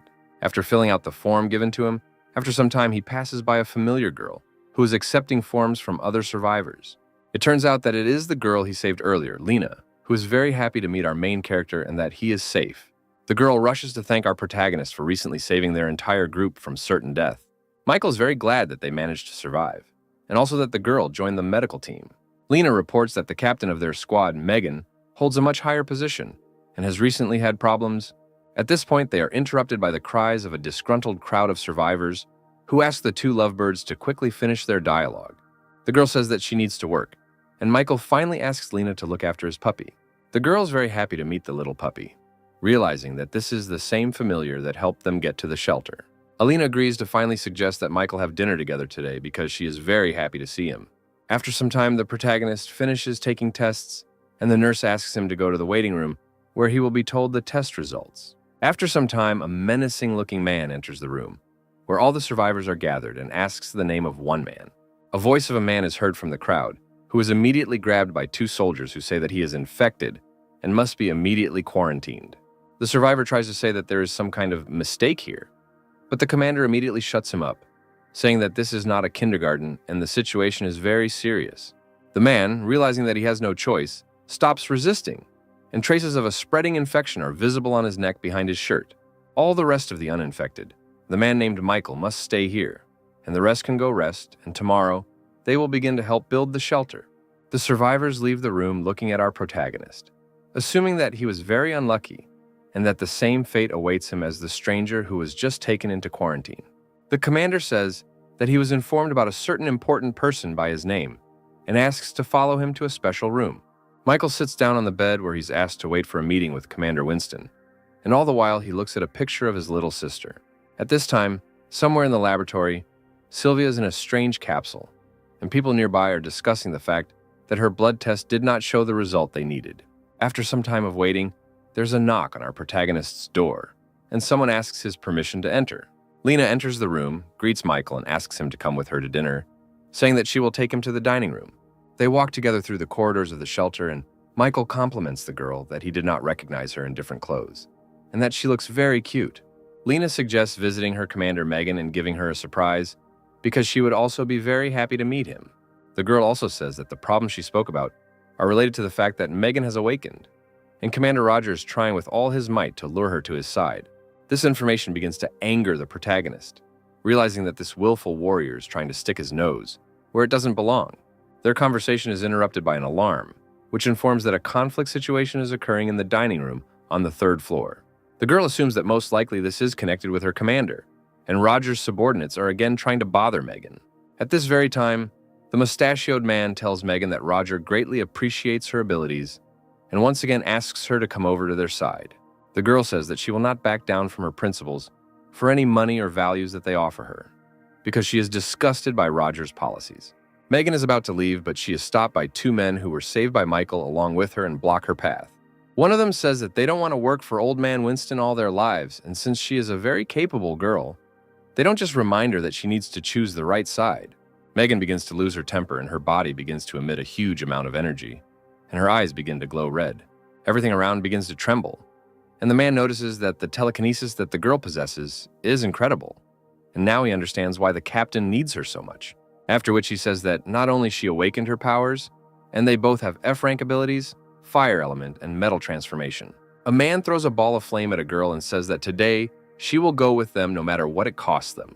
Michael, who appeared at that very second, manages to repel the attack with his bare hands, reflecting the flying fireball. Everyone present understands that standing in front of them is the same guy who was able to single-handedly save them a few days ago. At the same moment, a mustachioed man behind them asks where this boy came from and why he dares to interfere with their conversation. The awakened man with the power of fire asks his commander not to worry, because now he will teach this young boy a good lesson. Preparing to reflect in such two awakened people, Michael thinks about whether it is possible to use absorption on people, but at the last moment stops, realizing that this could lead to their death and attract unnecessary attention. Already familiar with a large number of skills awakened from his past life, he understands that half of his strength will be enough against the metal transformation. After he dealt with one of the awakened with one blow, he asks his friend why exactly they went over to Roger's side. Not receiving a constructive answer to his question and only listening to pleas for mercy, he knocks out the second attacker with one blow. Megan, standing behind him, is surprised at how the guy managed to defeat two awakened ones in just 2 hits. Moving towards the mustachioed man, he tries to intimidate Michael by telling him not to approach him because he directly reports to Roger. Without listening to the end of his hysterical screams, the main character grabs him by the head and lifts him up on an outstretched arm, forcing him to shut up. Megan tries to stop the main character, the pig, from letting the mustachioed man go, because if he dies, they will both be in big trouble. At that very moment, armed infantrymen climb the stairs to the third floor, asking everyone to calm down immediately. The soldiers surround Megan and our protagonist, and their commander orders the rebels to surrender immediately. Michael is already starting to accumulate energy in his hand. I'm going to fight back against the military, asking if they are too weak to raise their hand against him. How dare you threaten us? We are the law here. If you do not follow the instructions of the authorities, we will take you out of the shelter on it. Megan manages to stop the main character, asking him to calm down. Otherwise they, together with Commander Winston, will suffer greatly. Our heroes are handcuffed and taken to another room, while the mustachioed man continues to behave defiantly, looking down on them. Megan, I have a favor to ask. As soon as you're free, find out about a girl named Sylvia. This is my sister, whom I lost because of Commander Roger, and now I don't know where she is, so if you can, try to find out. While our heroes are being taken to another location, a crowd of ordinary survivors discuss the Battle of the Awakened, not understanding how one boy was able to defeat two of Roger's subordinates. Standing nearby, Lena and Goldie are worried about our main character, hoping that everything will be fine with them. Moving along the corridors, the mustachioed man stops next to the punishment cell, saying that the girl should be taken to the commander and the guy should be left here. Michael completely obeys the orders of his willful commanders, fearing for Megan's safety, and is sent deep into the punishment cell. Once at the bottom, he sees in front of him a huge number of muscular men, creating a frightening appearance. The mustachioed man orders everyone to make this impudent boy understand why they can't go against him, and even if he dies here, no one will remember him. Michael easily breaks the handcuffs, realizing that Megan is no longer here and he can stop holding back. He can take out a dozen trained fighters with incredible ease using simple blows. You understand that the situation is not going well? The mustachioed captain, fearing for his safety, once again tries to threaten the main character and asks him not to come too close. His vile and mean behavior begins to cross all boundaries, and he holds a test tube with a virus from the laboratory in his hands, saying that if something happens to him, his subordinates will poison the young girl, Lena. At that very moment, their conversation is interrupted by Scott, who, along with other armed soldiers, goes down to the punishment cell asking his colleague for an explanation. The mustachioed man points towards the defeated fighters and says that this young man wounded 6 officers and should be punished. Scott grabs the man's hand, asking what the vial of virus is doing in his hands and where he got it. He orders the man to be immediately delivered to Captain Winston, saying that now no one will save him and that a cruel punishment awaits him. Michael thanks Scott for saving him and wants to ask for something, but he interrupts him saying that first, they need to leave this blood-smelling room. After some time, they both go up in the elevator, and when Michael asks where they are going, the cattle answer that he will soon find out everything himself. Having climbed to the top floor and opened the door, Michael sees Commander Winston in front of him, who greets him and asks him to sit down in a free seat. The main character is very surprised by the long-awaited meeting with the commander, because in his past life he only saw his statue, and now he can talk to him like an ordinary person. Dear Michael, I'll tell you straight, I think I can guess your purpose for coming to the shelter. Commander Roger sent a squad to kill you and your sister, and after the battle, your sister disappeared. The protagonist is quite shocked by old Winston's knowledge and asks how he found out about it. And after a few seconds, he adds to his answer that, since he knows the reasons for his appearance here, he must guess that his main goal is revenge. When the apocalypse started, Roger and I were military men, but he only cared about power and wealth, not other people. I know about all his plans and that he wants to take over the shelter. Listening to Commander Winston's speech, Michael decides to ask directly if he is ready for an open confrontation with Roger. Exactly, but we are not in the best position and we need your help, because I know that you are incredibly strong. Commander Winston says that Roger controls about half of the entire army and is secretly recruiting awakened warriors into his ranks. According to my data, he already has about 100 awakened, and we only have 20, and our strengths are too different. Michael says they still have a chance because Dr. Bruce's lab is under their control. Commander Winston says that Roger is interested in the parts of the shelter that are developing various weapons. The protagonist explains that most likely the commander should have reported that ordinary people can also become awakened. Winston says that he received such information and she still cannot believe that it is possible. Michael dispels his doubts by adding to his answer that people can obtain the source's weapons. Inside the bodies of zombies, there is a special material called genetic cores, and with their help, you can get very powerful weapons. Commander Winston immediately jumps up from his seat, slamming his hands on the table, saying that the young man is simply lying to him now and cannot believe it. The protagonist understands the commander perfectly well as his mistrust, and asks to use a pen and a piece of paper. Michael writes down some instructions on paper and hands the sheet to the commander, saying that the basic ideas for creating the source weapon are described here. He also says that if this information falls into the hands of Professor Bruce, he will be absolutely delighted. Winston understands that before him is a difficult young man who was a university student after all. Not even a week had passed since the apocalypse, and he knows so much. The main character is very happy that the old man does not ask him where he knows all this information from, and allows him to keep the secret, after which he hands the captain a photograph of his sister, saying that he assumes Roger is connected to her kidnapping and asks him to check it out. After looking at the photo, Winston says that apparently things aren't that simple with his sister, and hands him a tablet with a video recording from the surveillance cameras. At first I also suspected Commander Roger, but after a while I realized that it was not his doing. The commander assumes that his sister was kidnapped by an unknown organization, and Michael realizes that in his past life, there were no other shelters or secret organizations. The protagonist remembers that while he was unconscious, he did not feel anyone else's presence. But who in that case was this woman? And why did she need to kidnap Sylvia? I notice the protagonist's concern. Winston tries to cheer him up by saying that everything will be fine with his sister, but he won't necessarily help her. I swear that for the rest of my life I will help you in any endeavors, and will definitely find your missing sister. Frankly, Michael, I had a plan to defeat Roger even without the genetic weapon, and I want you to look at it. Commander Winston hands the protagonist a small black box containing a black cube. With a wave of 2 fingers, the cube begins to turn into incomprehensible clots of energy and cover the old man's hand. A few moments later, his body, and in particular his left arm, is enveloped in a black substance that resembles armor. Throughout human history, countless myths and legends have created many rumors about those commonly referred to as gods who created this world. Left behind evidence such as these relics are proof of the existence of a higher power, and they possess mysterious powers. After humans reached the peak of their development, they learned about hidden places on this planet called ancient ruins. The small cube I have with me is a relic of an ancient civilization, the armor of the sky god. Michael's very surprised that myths and legends are not fiction, and decides to ask if Winston knows where the ancient ruins are. The commander replies that he was appointed to his position more than 40 years ago, and his main motive is to protect this secret.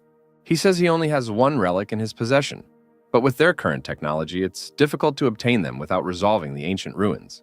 Michael remembers that in his past life, the commander had to reach the 2nd floor of the ancient ruins to defeat Roger. Young man, I hope that you can help increase the rate of ruin mining and speed up the opening of the 2nd floor. And as a reward, you can choose any relic there is. The main character thanks the old man for his help, clarifying that he needs help in finding his sister. Winston gives his consent and also wants to discuss ideas and directions in building a shelter, hoping for help from our protagonist. Having finished the negotiations, Michael leaves the commander's office, and at the exit, Scott is waiting for him, asking how everything went. On the way to the living quarters, he says that the meeting went well and that things will only get better in the future. Commander Winston spent the entire night in his office, pondering the information he had received from Michael and solving organizational issues.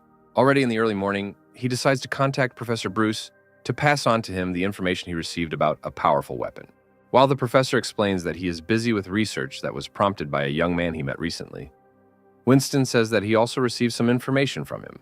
They are both surprised that one young guy has had such a strong influence on the course of their common confrontation in the fight against the apocalypse.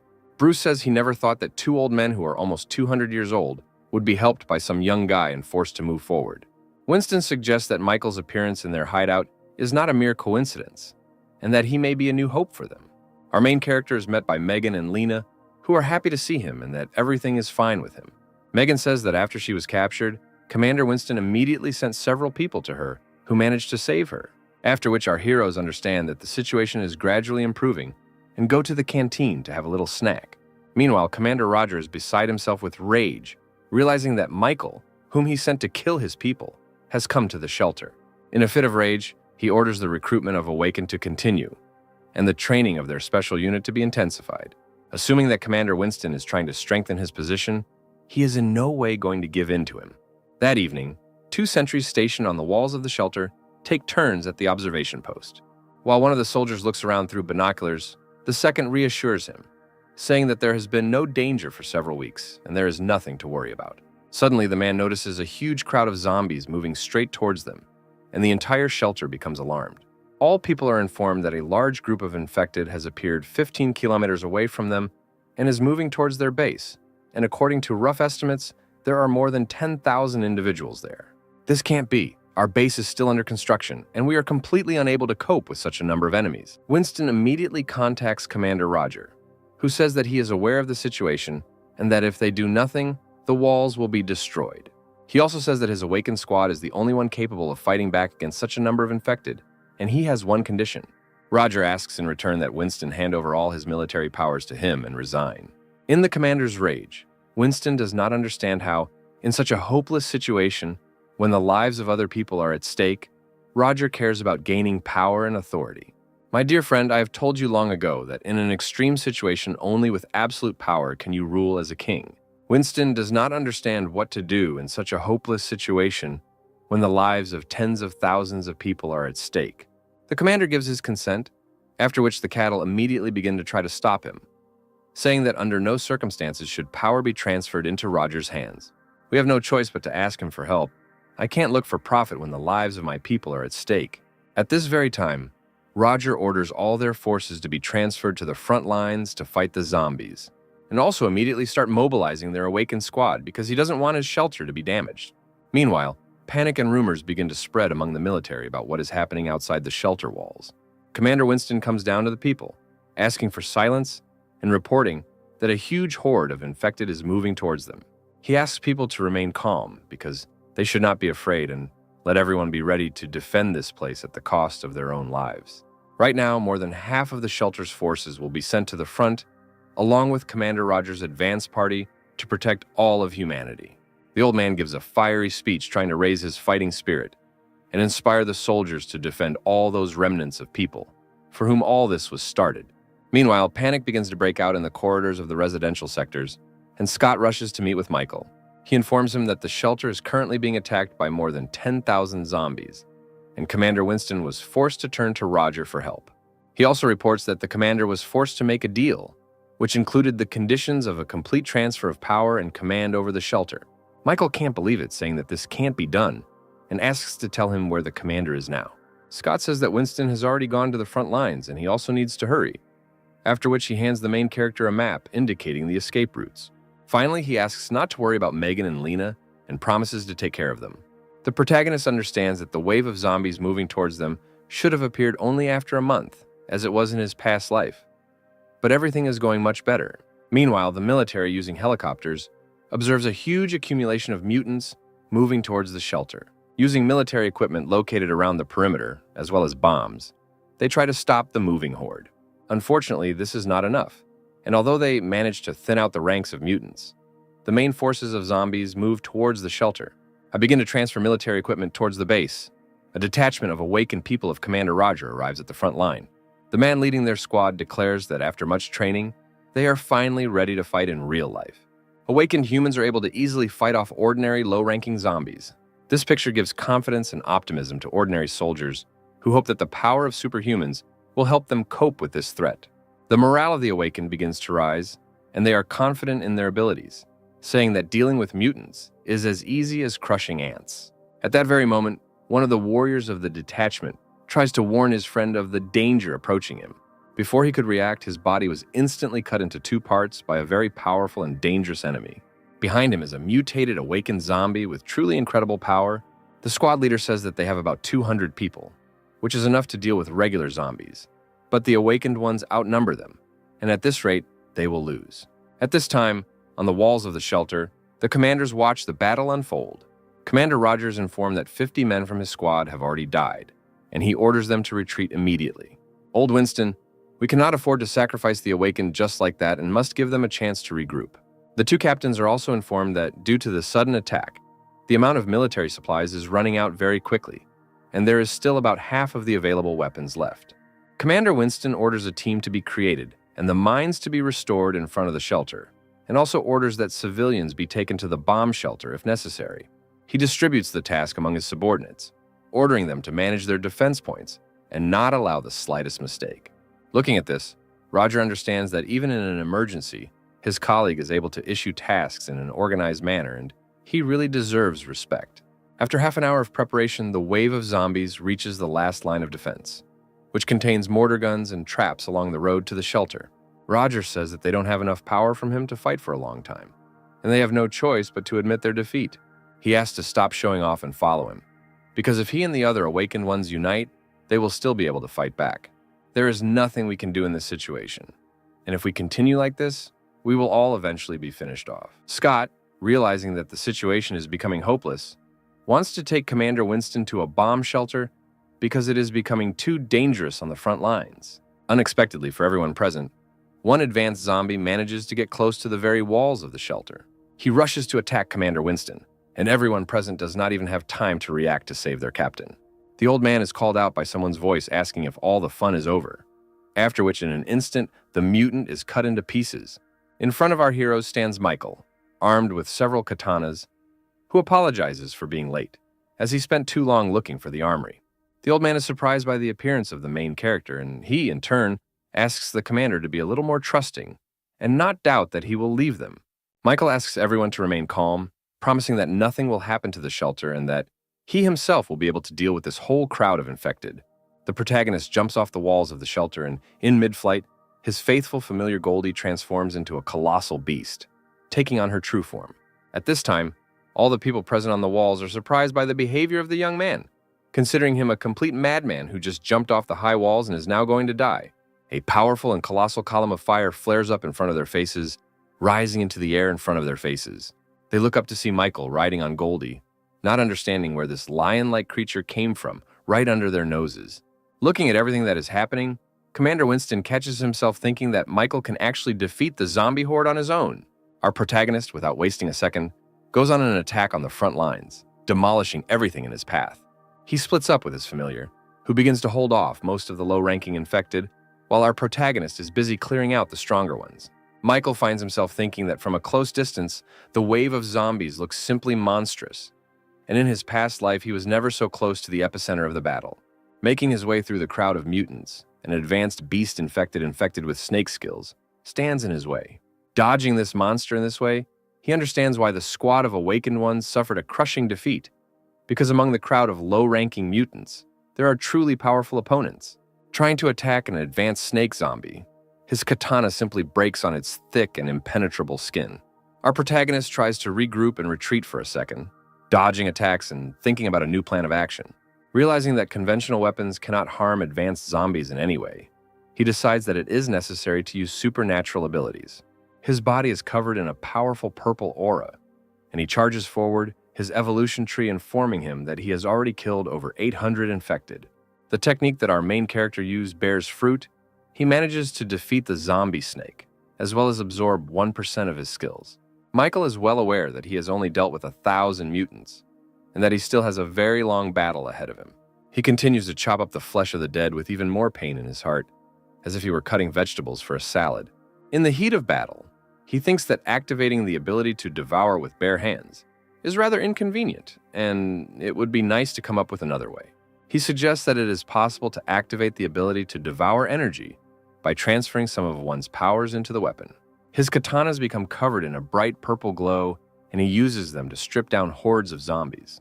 His theory turns out to be correct, and the experiment bears fruit, but conventional weapons are unable to withstand the full force of ability devouring, and the katanas quickly become unusable. At this time, Goldie, using powerful area attacks in the form of fire breath, deals with most of the ordinary low-ranking mutants. The captains, watching everything that is happening from the walls of the shelter, cannot believe their eyes, because our protagonist single-handedly manages to stop the wave of zombies. Looking around, Commander Winston notices that thanks to Michael's actions, morale among the ordinary soldiers has risen greatly. He also orders Scott to gather all the awakened people under his command as soon as possible and bring them here. This young guy who just arrived at the shelter immediately rushed into battle, and we can't just sit back and watch all this. Looking at this, Roger's indignant, thinking that all this time his old friend was simply hiding such a powerful weapon under his command. At this moment, Goldie's body begins to be covered in a bright scarlet flame, radiating incredible power and heat. Looking back at his familiar, Michael realizes that things are bad because he had to use this form to deal with a large number of infected. Collecting a huge amount of energy inside its mouth, the faithful dog shoots a powerful beam of flame, burning everything in its path. The commanders, watching everything that is happening from the walls of the shelter, are amazed by such a destructive force that even rocket artillery is not capable of. After such a devastating, powerful attack, Goldie, having spent all her strength, takes her original form and can barely stand on her feet. Looking at the scorched earth, Michael notices that the genetic cores of the zombies that his dog destroyed are scattered throughout the area. The body of the little familiar immediately begins to absorb all the cores, absorbing a huge amount of energy. Having absorbed such a colossal amount of nuclei, his body wraps itself in a cocoon, and Michael realizes that he is beginning to evolve. However, the energy released during evolution attracts all zombies nearby, and the evolution itself leaves the body too vulnerable to attack. The main character immediately rushes into the attack, protecting the body of his partner, realizing that his strength is irreplaceable, and he evolves into an E-class, which will significantly increase his strength. Michael spares no effort in trying to protect Goldie, realizing that this is the very first wave, and the subsequent ones will be much more terrible, and the help of such a powerful partner will always come in handy. Having killed most of the low-ranking infected, only the awakened ones remain before him. But if the protagonist continues to fight, his psychological state may collapse. He remembers that in his past life, he put all his strength into the final battle and died in the process. But this time, everything is different, and it is too important for him to protect what he wants. Michael, realizing with all his might that he cannot give up right now, continues to protect the body of his faithful partner, fighting to the end. In the heat of battle, he is suddenly attacked from behind by a monster's hand, but a boulder that comes out of nowhere saves his life. Behind him, there is a squad of awakened ones led by Megan, who threw this boulder with the power of her telekinesis. The girl says that they all came to his aid because they are also ready to give their lives to protect the shelter. Having also managed to observe how the battle was going, she managed to take with her several swords that would help our protagonist in the battle. Commander Winston, watching all this, looks around, trying to tell Roger that the tide of battle is changing in their favor. Realizing that Commander Roger has disappeared somewhere, a soldier calls out to him, reporting that someone has left the shelter in a helicopter and taken with them a powerful weapon from the warehouse. At the front, Michael asks all the awakened to be as careful as possible and to distribute their forces in such a way as to form a line of defense, guarding the cocoon with his familiar. The squad of awakened ones, sparing no effort, rushes into the attack together with our main hero, defending all of humanity at the cost of their own lives. People with defensive abilities such as strengthening their bodies remain on the defensive, guarding Goldie. Other awakened ones with more powerful and destructive skills rush into the attack, helping to exterminate the evil spirits. Some act as assistants using healing skills or enhancing physical or magical skills. The commander's subordinates are already so familiar with their abilities that they can easily work as a team.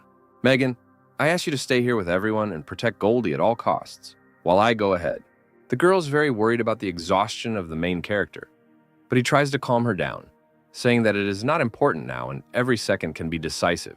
At this point, one man begins to strengthen Michael, calling him a hero, and saying that if he had not appeared at the shelter, they would all have died long ago. The protagonist immediately rushes into battle, thinking about the fact that before he knew it, he had already become a hero for other people. Meanwhile, the awakened frontline fighters encounter huge zombies and try to call for reinforcements. They tremble in fear, expecting a quick death, but the main character, rushing to their aid, saves them at the last moment. Using his incredible speed and strength, he cuts the body of an infected zombie giant in half in one motion. He asks people to regroup with their team and not get lost alone, concentrating their firepower and helping other people.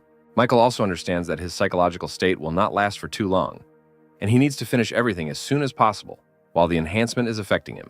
With incredible speed, he begins to deal with crowds of ordinary infected using the blade of his swords like a real chef. He deals with more serious large opponents using his absorption skill, sucking out their strength and abilities. At this time, the squad of survivors protecting Goldie's evolution continues to repel the attacks of the mutants rushing towards them.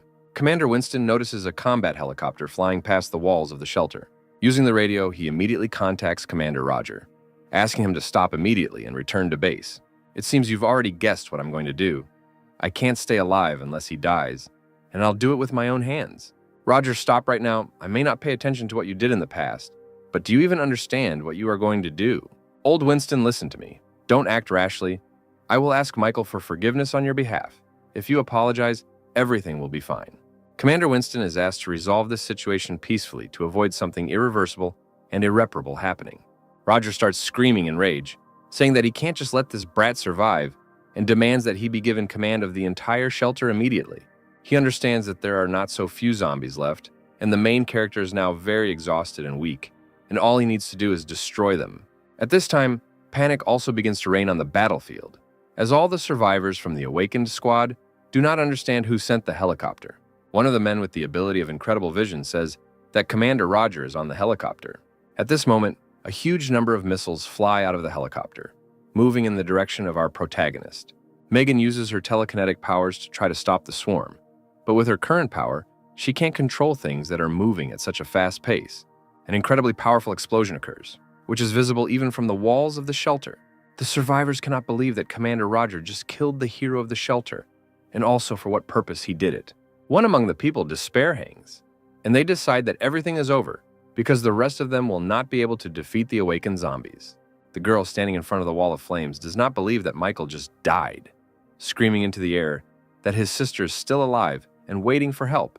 Commander Roger at this point states that the young man died heroically in battle and that they should not lose their fighting spirit and continue to defend the shelter. Let me command the battle, for thanks to me, the dawn of victory will come very soon. At this point, he states that the commander himself attacked the main character, and Winston cannot simply turn a blind eye to this. Megan asks all the survivors not to believe Roger's words, saying that he attacked Michael on purpose. Someone from the squad of awakened ones says that they don't have time to sort things out because they are in the very heat of the moment and need to think about how to survive. At the same time, some awakened mutants are shown from behind the wall of fire, who were able to survive the explosion and are still moving towards the walls. After which, at that very second, they fall face down on the ground, and behind them appears our main character with an imperturbable and frightening look. After I found out that it wasn't you who kidnapped my sister, I wanted to forgive you if you worked together with Commander Winston, but you used the lives of innocent people in the shelter to threaten the commander into handing over his military powers. Listening to his speech, Commander Roger cannot believe his eyes, not understanding how he managed to survive after such a sudden and powerful attack. Now that the situation is not in your favor, you tried to eliminate me at the cost of other people's lives. Ignoring the zombies attacking him, Michael continues to read his speech while fighting off all sorts of evil spirits. He makes a few light swings with his katana, and the infected standing next to him disappear without a trace. Roger tries to order his subordinates to kill our main character, but none of the survivors dare to attack him. The commander begins to fire at the protagonist with a rapid-fire machine gun, trying to personally deal with him. Michael soars into the air trying to reach the helicopter, while simultaneously deflecting all the bullets flying at him with his blade. A moment later, he finds himself behind Roger, who immediately begins to beg him for mercy, saying that if he spares him, he will appoint him deputy commander of the shelter. Don't follow Winston, because everything he promised you I doubled. Everything he has will become mine, and if you are a smart person, you know which choice is right. After which the helicopter begins to fall, and pitiful cries for help are heard from its cabin. A few seconds later, the protagonist lands on the ground, his entire katana covered in human blood. The protagonist thanks Megan for saving him and being by his side on the front lines all this time. He explains that thanks to that short pause when she slowed the missiles with her power, he managed to hide behind the bodies of 2 advanced zombies, after which, thanks to her power, she continued to heal him, and only thanks to this he survived. The protagonist also adds that it is too early to let down one's guard, since the battle is still not over. Listen to me. Time is running out, and I will not waste time on trifles. Commander Roger has been sacrificed, and from now on, Winston is in command of all the survivors and the shelter. This man-made fortress is humanity's only refuge and our home, and the crowd of zombies left after their battle is a small group compared to the initial wave. There are only a little more than 1,000 zombies left, most of which have awakened, and although there are much fewer of them, we must definitely cope. Our only advantage is Goldie, and I will spend all my strength to win at least a few more minutes of time for him. After such an inspiring and fiery speech, all the survivors immediately rush to help the main character, defending the cocoon with all their might. Michael goes ahead to fight the awakened, while the group of survivors tries to buy time. The main character, having much more potential in combat skills, begins to destroy more powerful enemies by fighting them alone. If a wave of zombies breaks through my line of defense, Goldie and the entire shelter comes to an end. In the heat of battle, the protagonist's weapon cannot withstand such a powerful onslaught, and once again, breaks into many pieces. Trying at that very moment to come up with a plan on how to continue the battle, a new blade flies behind him at breakneck speed using telekinesis. He immediately catches him in mid-flight, and in the blink of an eye, destroys the 2 awakened mutants standing in front of him. Michael understands that Megan helped him and hurries to thank her. But at the same time, someone is moving underground at breakneck speed in their direction. The survivor, who has the power of the stone and the fortification, asks to give it to him and tries to stop the underground enemy with his powers. For a few seconds, everything is quiet, and they are happy that their friend managed to stop the attack, and it was just incredible. But a moment later, the mouth of a huge mutated beast appears from under the ground and swallows the cocoon with Goldie. All the survivors watching the situation realize that Goldie has just been absorbed and things are getting pretty dire. The zombie beast's huge body begins to emit a colossal amount of energy, becoming covered in a shining golden aura. After which, two huge wings, which Michael's faithful familiar once possessed, grow from his body. The protagonist is immediately overcome with fear, because in his thoughts he is thinking that Goldie has just been absorbed, and his strength can no longer be counted on. He sinks into despair, not understanding how he allowed this to happen, and once again faces the fact that he is losing someone who is very close and dear to him. His thoughts are interrupted by a powerful explosion, which resounds throughout the area, leaving only a huge column of dust behind. When the smoke clears, a huge golden dog with glowing red eyes and black wings appears. Megan and everyone present smile and rejoice that their baby has woken up and is still alive.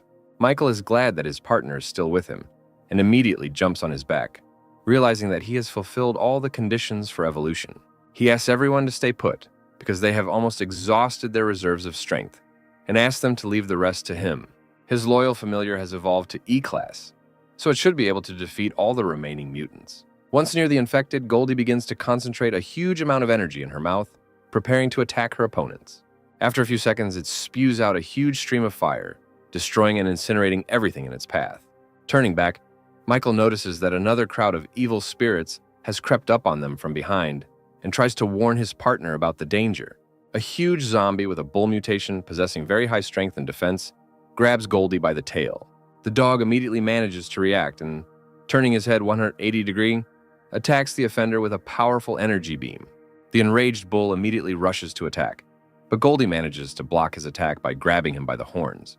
He then throws the bull to the ground and takes off into the air using his giant wings. While in the air, he begins to accumulate a large amount of energy, and all survivors immediately rush away, realizing that a powerful attack is about to occur. Goldie releases a huge beam of fiery energy onto the ground, destroying everything within a radius of several hundred meters.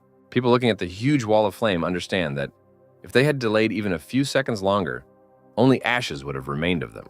Scott, along with Commander Winston, watching from the walls, rejoice, realizing that their main ally, Michael, turned out to be a very reliable and first-class warrior. Thanks for your hard work, buddy. You've dealt with a lot of monsters, so you can head down to the ground. At the same moment, Goldie manages to react to the sharp spears of energy flying at him and manages to dodge.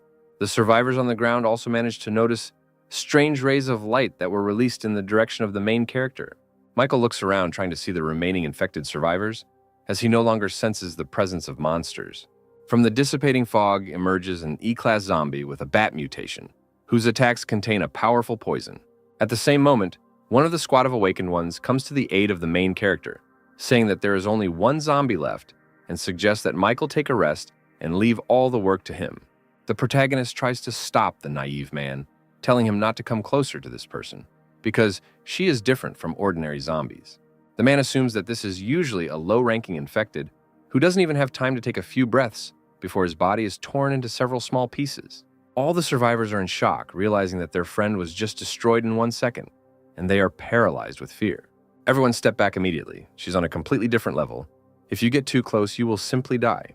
Goldie, this concerns you too. You are poisoned with a strong poison. If you strain yourself, it will start to act faster, and this should not be allowed under any circumstances. Megan tries to stop Michael, saying that going alone and fighting such a powerful enemy is pure suicide. The protagonist explains that it is useless, and if they go with him, they will simply be a burden. After these words, he immediately rushes into battle, hoping that his absorption ability will help him deal with such a powerful opponent. In his current state, being almost on the verge of exhaustion, he still tries to attack the infected individual head-on, but she blocks the attack without any problems. The E-Class zombie turns out to have very powerful defense, and after blocking it, immediately counterattacks our protagonist. Trying to defend himself from her furious and powerful attacks, the main character catches himself thinking that his consciousness is gradually beginning to switch off, and his eyes are simply closing on their own. At one point, the mutated zombie grabs the main character by the neck, intending to tear him into small pieces. Michael decides that this is the right moment to activate his ability and grabs the zombie's hand and tries to suck all the energy out of it. The infected immediately understands the danger of this ability and throws the main character's body in the opposite direction. The evolution tree informs Michael that since the target is too strong to activate the absorption, the ability must be maintained for 1 minute. The protagonist is unhappy with this turn of events, realizing that after the zombie saw him, his trump card would increase his defense several times. Realizing that there is no way out of this situation, he continues to rush into the attack, trying to come up with a more cunning plan on the fly. Michael decides to limit her mobility in order to buy time to activate his ability while simultaneously trying to attack her. The zombie girl, continuing to avoid direct confrontation, activates her ability, releasing a huge swarm of bats from her body. These small animals begin to fly all over the area, covering a huge area around the battlefield. All the survivors left behind the main character begin to fight off a huge flock of bats. Michael realizes that thanks to these creatures, she is absorbing energy from all living beings at an incredible rate. He immediately rushes into the attack, realizing that he cannot give her much time to replenish her strength, because in this case, he will 100% lose this battle. He understands that he is superior to her in physical strength and he just needs to find a gap in her defense and put all his strength into one blow that will turn the tide of the battle in his favor. He rushes into the attack, activating his ability to devour, putting it into the blade in his hand.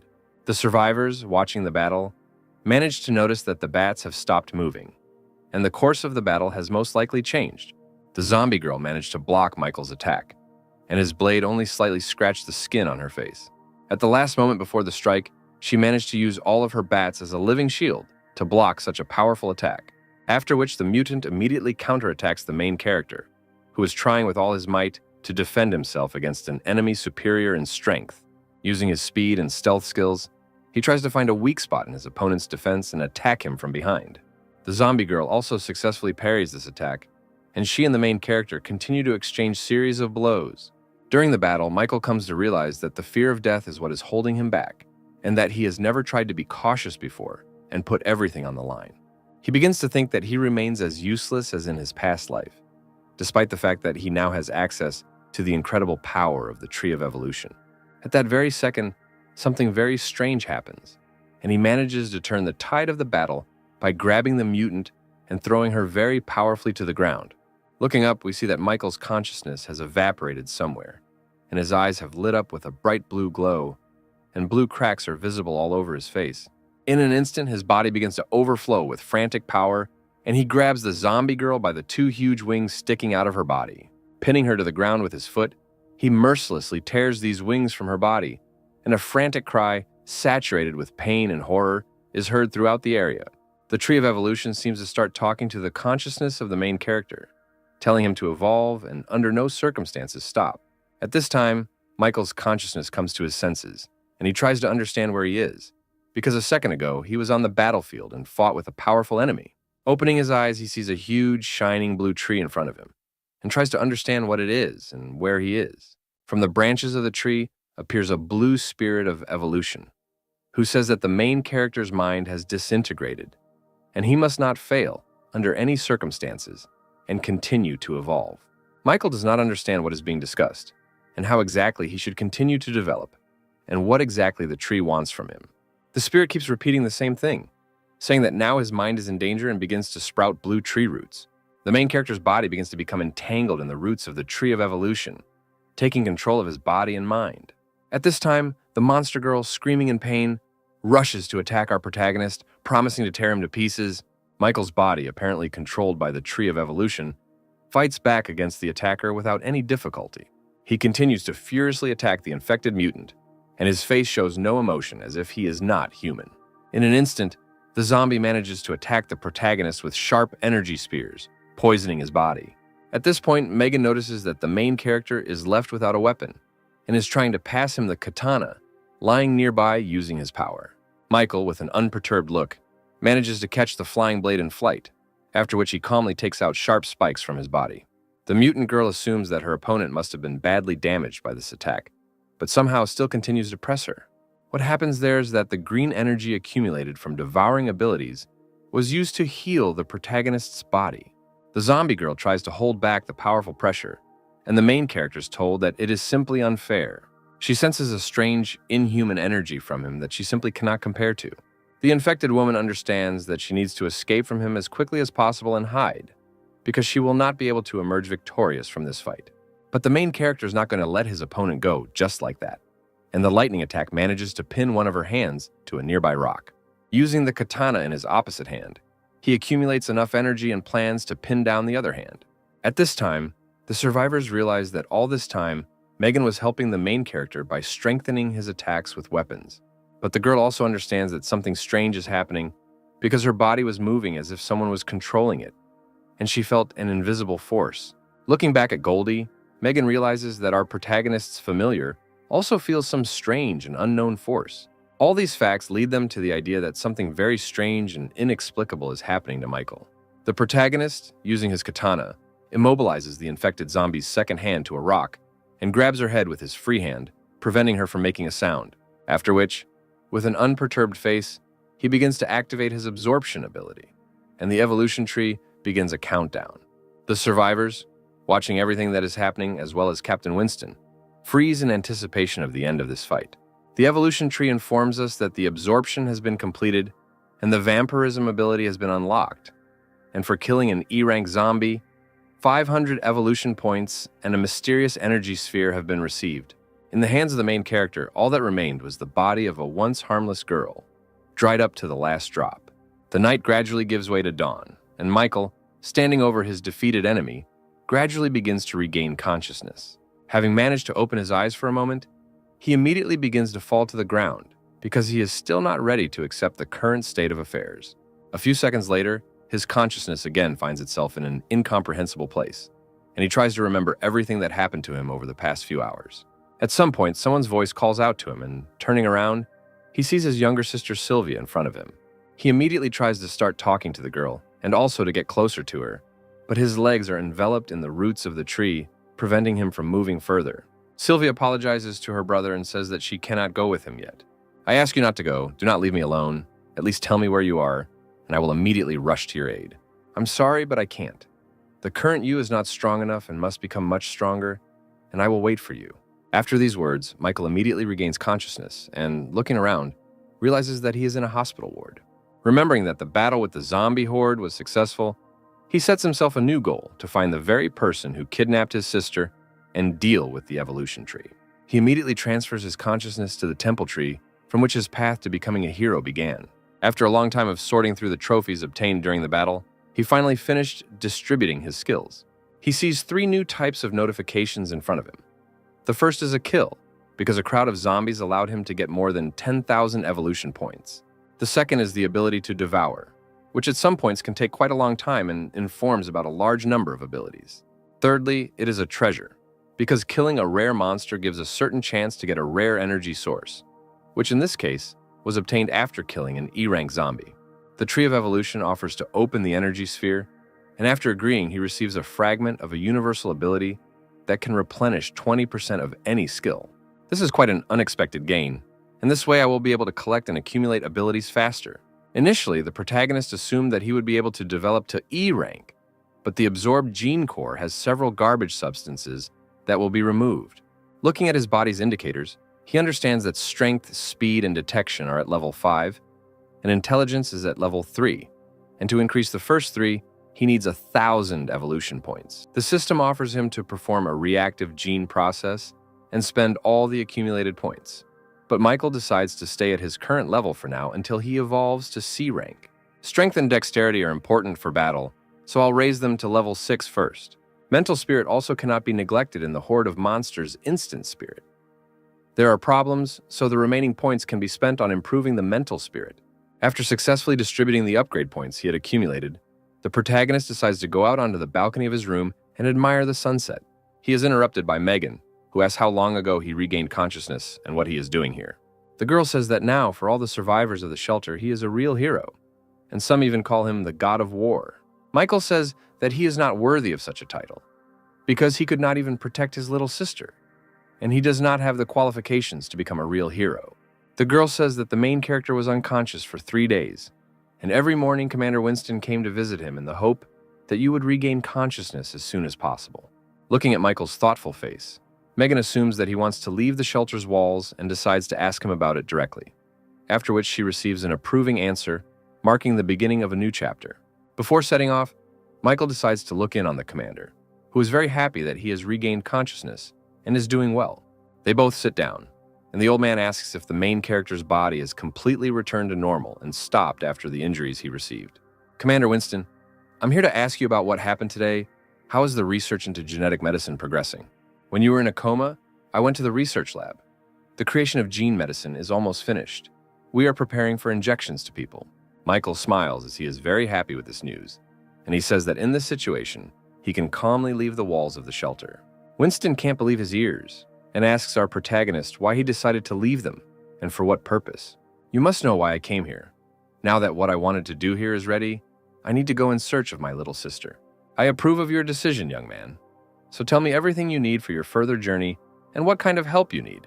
I will go to the central areas of the city and conduct an investigation there to find evidence of the disappearance of my younger sister, because the appearance of a horde of zombies may be connected with this. Winston says that the city center has become a desert since the apocalypse began, and no one even dares to go in that direction.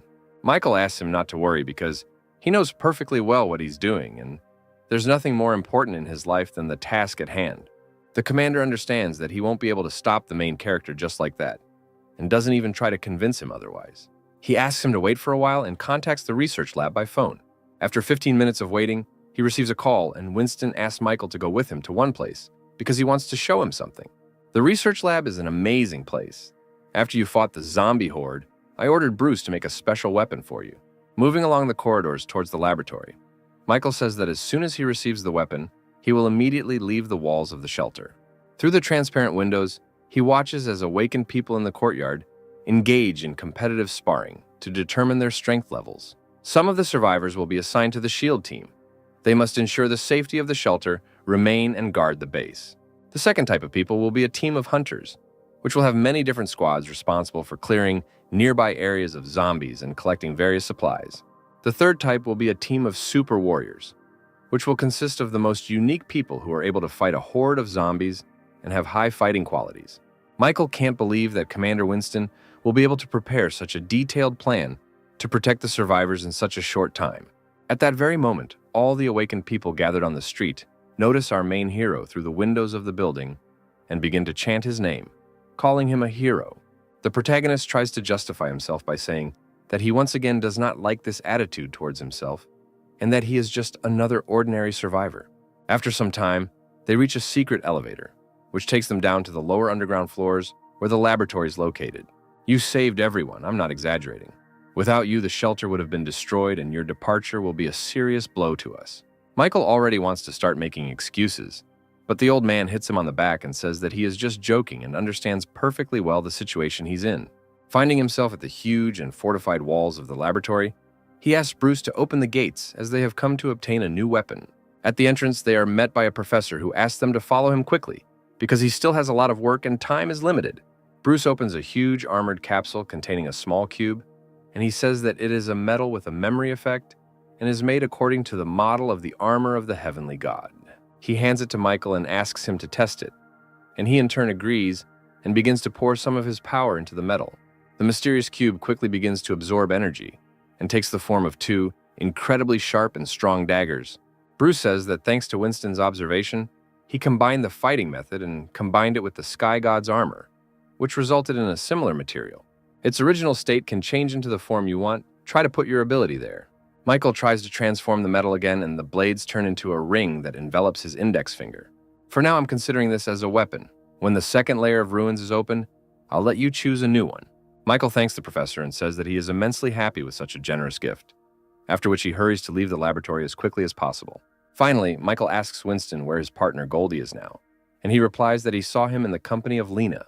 After these words, Michael hurries to leave the shelter walls as quickly as possible, and the professor asks his friend if he's worried about the young man.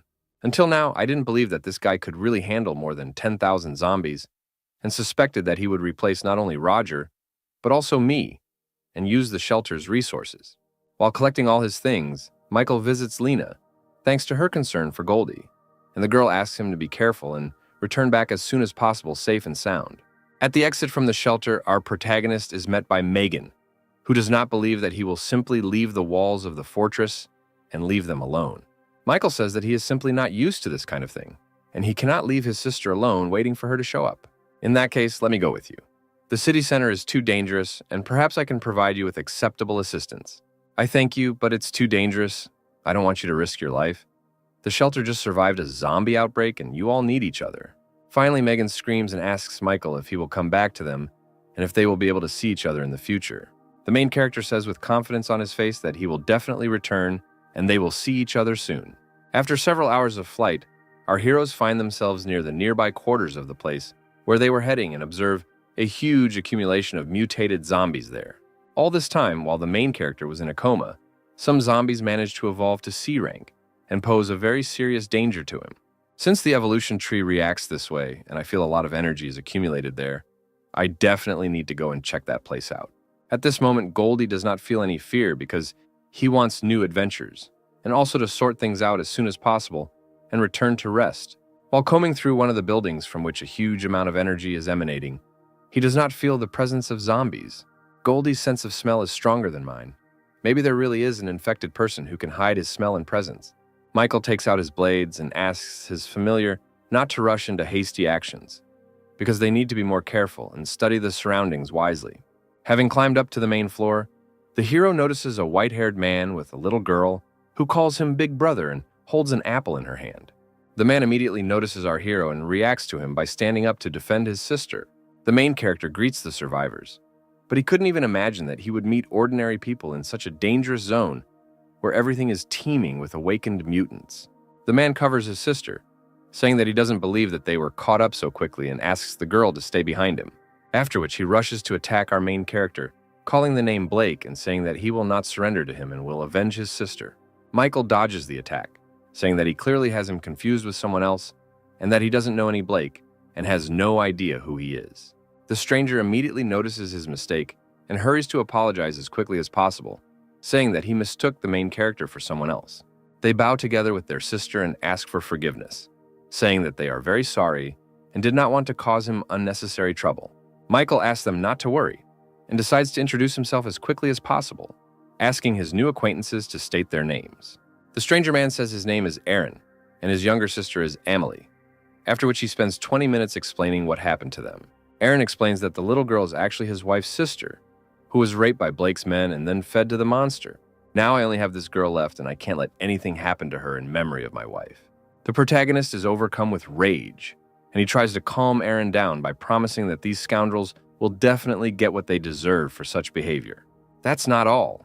Blake used people to lure zombies and feed that very monster. Michael understands that under normal circumstances, if it was a zombie or a beast, they would simply start a fight. But these people are feeding the monster, and something is clearly wrong here. The protagonist's insight tells him that something is wrong with his new acquaintance and asks him to let him examine his hand. He discovers something resembling a plant seed on its shoulder and assumes that the monster needs human food because it is a plant type and cannot move in search of food. Such plants have a certain camouflage or luring method, like a piranha tricks food by dragging it into its lair. When the virus began to spread throughout the world, most living beings became infected and turned into mindless, bloodthirsty monsters, including ordinary plants. Since the monster plants were very rare, they had a source of life force in the depths of their roots and a huge gene inside their body.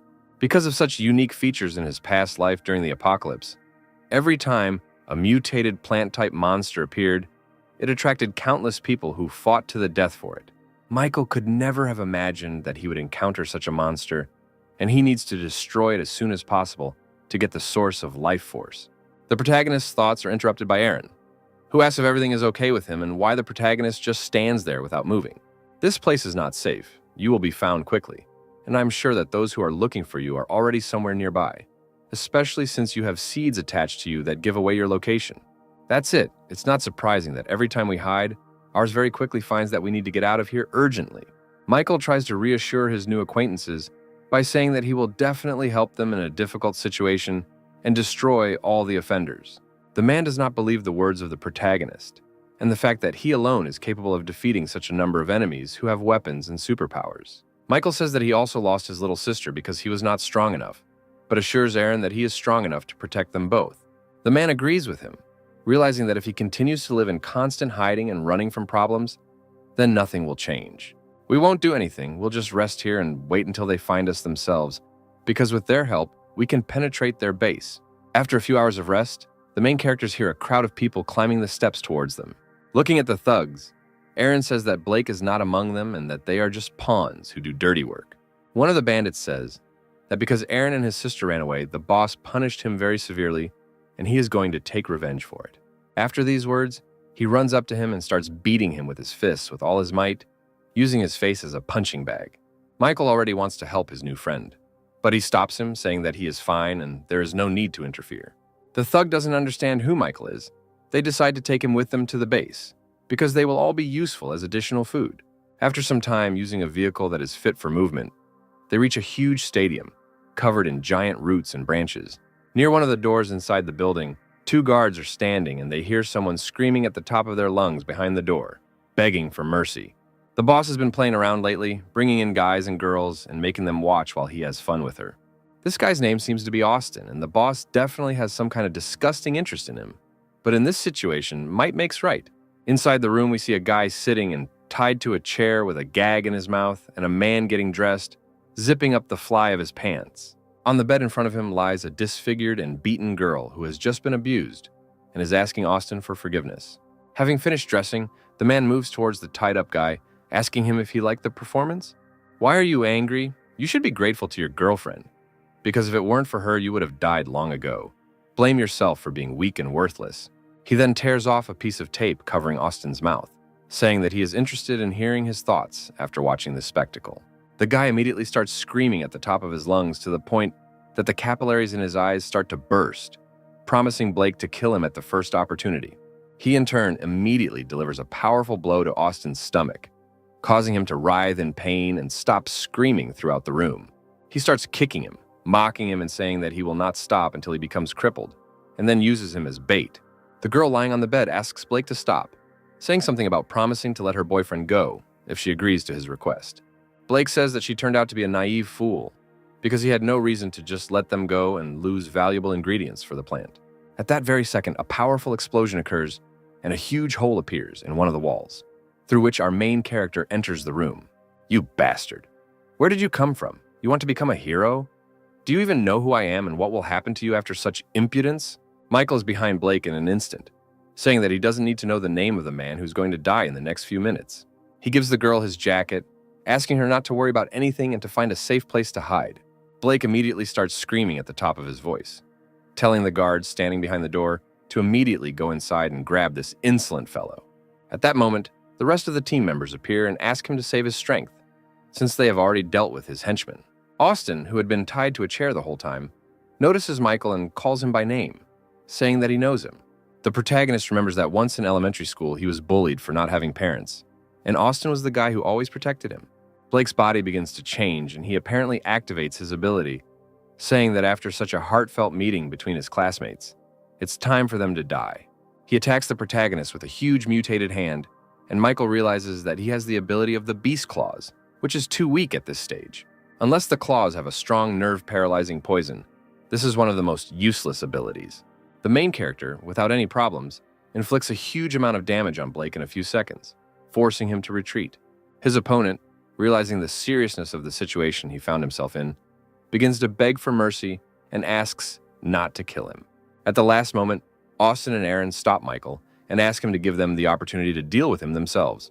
They say he should know how badly he treated them, as well as their girlfriends and wives, and they want to pay him back. Looking at them, Michael feels the presence of a small part of the potential of the awakened bodies and decides to give them the opportunity to realize it. He agrees, but asks them not to force the issue and to be wary of the poison of his sharp claws. Blake realizes that these 2 guys clearly want to die, and he can use them as hostages to escape from here.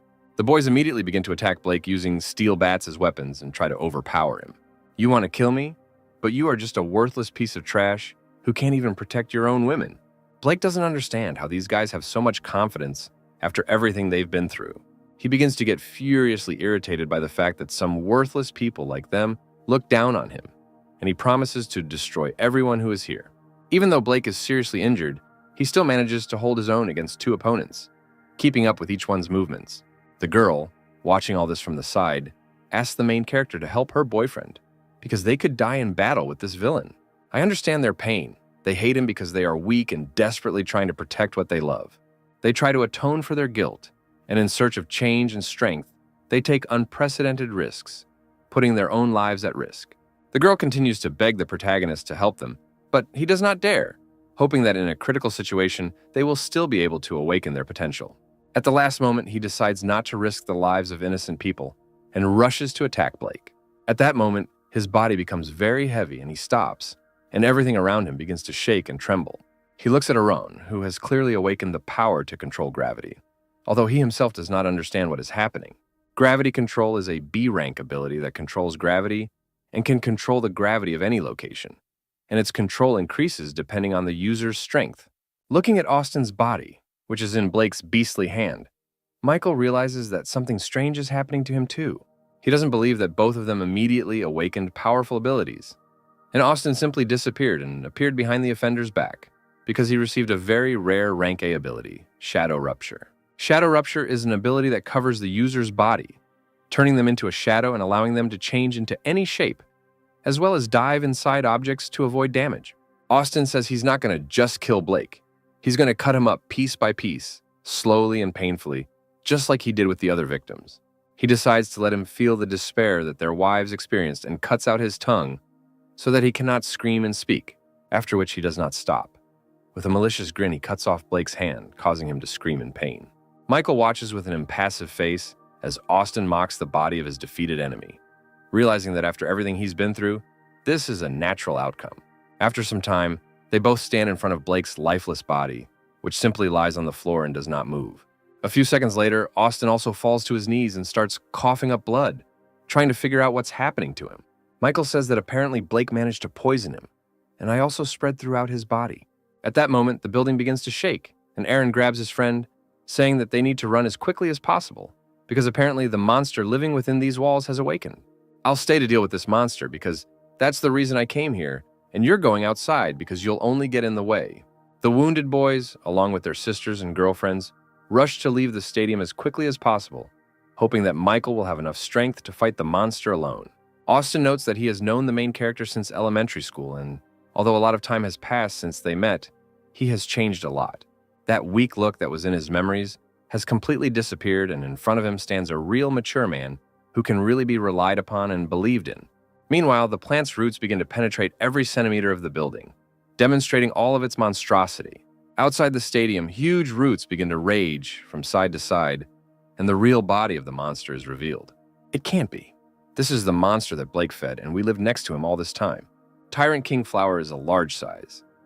In my previous life, I heard about a raid on an S-rank monster. That battle was won with many losses. The system informs Michael that at this stage of development, the flower is only D-rank, and its energy is very unstable. The monster says that the main character is very strong, and he, in turn, is amazed that the plant can talk, and has already acquired its own consciousness. You have destroyed my puppet, and now you must take his place and be the source of food for my development. I'm not going to do that. If you're trying to scare me into becoming your puppet right now, then stop talking nonsense. Michael orders Goldie to stop the flower's body while he goes inside its torso and tries to finish it off. The protagonist activates his absorption ability and then begins to cut the giant vines of the flower in hopes of destroying it and absorbing its ability. The system says that the enemy's body is too large and its ability cannot be absorbed, and therefore Michael needs to destroy the plant core himself. Meanwhile, Goldie is frantically fighting the plant's roots, trying to stop it and minimize the destructive damage. Finally, Michael asks his familiar to be careful, as these vines are very poisonous inside. Why are you helping a person work with me and absorb him? I feel a huge, unimaginable energy in his body. Goldie replies that no one wants to make money with an ugly plant like you and is simply making fun of it. Meanwhile, the main character penetrates deep into the roots of the plant, where everything is covered in mucus, and there is an incredibly rotten smell. It looks like the entire center has merged with it, and this must be its inner region. The core is located somewhere nearby. Michael hears the voice of a girl who asks to save her because she's very hungry, and there are other survivors here. She continues to insist that she is very hungry. She attacks him, and he sees that it is, in fact, the mutilated body of a former human. He notices a huge number of dead people who have merged with the plant's roots and are now his puppets. The plant claims that these people were absorbed by it, and it specifically copied their appearance and voice to use for further purposes. I don't have time to look at your perverted tastes. These scenes of fighting and killing each other, I've seen it too many times, and I don't want to look at innocent people killed anymore. The monster tries to attack him with the help of his puppets, trying to awaken a feeling of pity and compassion in the protagonist and undermine his fighting spirit. At one point, he even uses the body of a little girl, calling the main character his brother and trying to awaken warm, loving emotions in him. Michael claims that this is not his real little sister, but he still can't just cut into pieces what was once an ordinary person. The protagonist is overcome with incredible rage, and he, emitting a huge amount of energy, prepares to finish off this annoying creature. The plant grins and says that Michael wants to die as soon as possible, and now it will strangle him to death with its own body. The main character activates his absorption ability by soaking his blades with it, and begins to chop up all the plant roots that come his way with furious speed. This causes incredible pain to the monster, and the protagonist manages to break through a huge layer of thickets to the mutant's core. The plant is indignant and furious, not understanding how an ordinary person is so sure about where the core is located. Michael could never have imagined that such a huge monster would have such a small core resembling a human eye. He asks the monster not to be afraid of death, because ultimately he is an ordinary infection that needs to be eradicated from this planet. Trying to touch the core and use the absorption ability, blue roots suddenly shoot out of his hand, and the protagonist does not understand what is happening. The tree of evolution located inside his body actually begins to absorb the remains of the plant monster. What is happening to me? Why does your human body have such a pure plant source? Who are you anyway? Michael is immediately transported to the Temple of Evolution and asks the tree why it absorbed the flower of the Tyrant King before him. The tree replies that since it is the same type of plant as itself, it can absorb its essence to obtain a purer source. Michael finds himself quite stunned that all of his subordinates are evolving and developing much faster and earlier than he did. The evolution of the tree opens a contract for the main character, the abilities of which can be concluded in order to obtain the abilities of other people without killing them. The essence of the contract ability of the equivalent skill level, the ability to devour, can absorb fragments of abilities so that the contract ability increases. Michael realizes that now, in addition to absorbing the skills and powers of zombies, he can safely contact people and also receive their skills. Finally, the tree informs Michael that in the realm of plant creatures, there is someone much more powerful than himself. Having returned back, the main character assumes that it is precisely what is in the very center of the city that the tree was talking about. Meanwhile, the survivors outside notice that the monster's body simply collapsed to the ground, and most likely our protagonist emerged victorious from the fight. Austin asks his friend to go that Aaron also dive into the source to restore his powers, as well as enhance his current abilities. Looking at them, Michael realizes that they will need much more time to recover and decides to check something. He has collected many fragments that can be used to level up the ability contract and decides to activate it on one of the guys. He touches Austin's body, thereby activating the ability contract and trying to subjugate his power. The system informs him that the ability contract has been activated and the main character has received a new skill, shadow breaking. Michael asks his familiar to stay here and protect the source of life, and he will go on patrol to scout the area. Now I need to collect as many ability fragments as possible and sign Austin's ability. Now I'll clear the nearby areas of low-level zombies and at the same time get acquainted with the shadow breaking ability. At this stage, I can use the shadow ability within the detection range of my penetration, which is at level 5 by combining it with the absorption ability. Using this combination of abilities, Michael manages to gain a huge amount of evolution points at an incredible speed, destroying everything in his path. Shadow Rupture combined with the Devour ability is very useful for clearing low-level zombies. Looking around, the main character feels, with the help of his insight, a strange aura which apparently clearly belongs to someone who is not infected. Somewhere on the street of one of the neighborhoods, a zombie girl, reminiscent of a ballerina, is dancing a magnificent dance. Next to her stands a huge mutant. On the shoulder of this big guy sits a little girl who claps her hands and laughs. They say that the girl is very beautiful and dances well. The girl comes down to the ground to draw with crayons, when suddenly our main character appears next to her, who says that he now understands where this strange aura is coming from. The zombie giant immediately rushes to attack our protagonist, but he manages to defend himself with his blade. Who are you, and how did you suddenly appear here? After all, I placed many puppets all over the area, and would definitely have found out if someone had come close. Having heard everything that was said, Michael understands that it was not in vain that he left those zombie puppets alive and was able to get here unnoticed using the Shadow Rift. The main character decides to ask the girl how she controls the zombies and what her name is, to which she sticks out her tongue at him and says if he doesn't apologize, Anya won't answer his question. In his memories, a girl named Anya appears, who in her past life was an S-rank warrior and had the nickname Black Queen. In his past life after the apocalypse, the Black Queen was the first human to be infected with the virus, but for some unknown reason, the virus damaged her body, but kept her from losing consciousness. Thus, Anya became a zombie with a human consciousness and possessed two abilities: destruction of the mental spirit and control of zombies. One side of her personality wanted to kill her, and the other tried to survive. As a result, people were divided into two camps. Some treated her as a person and the others wanted her destruction. Eventually, the Black Queen chose to be a loner, and rumors circulated that she was cold-blooded and a demon in human form. Michael apologizes and says he had no bad intentions and just wanted to be friends. Anya says that they already came to her and she said that she would not be friends with them under any circumstances.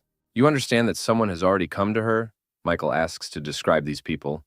And after thinking a little, the girl suggests drawing what they looked like.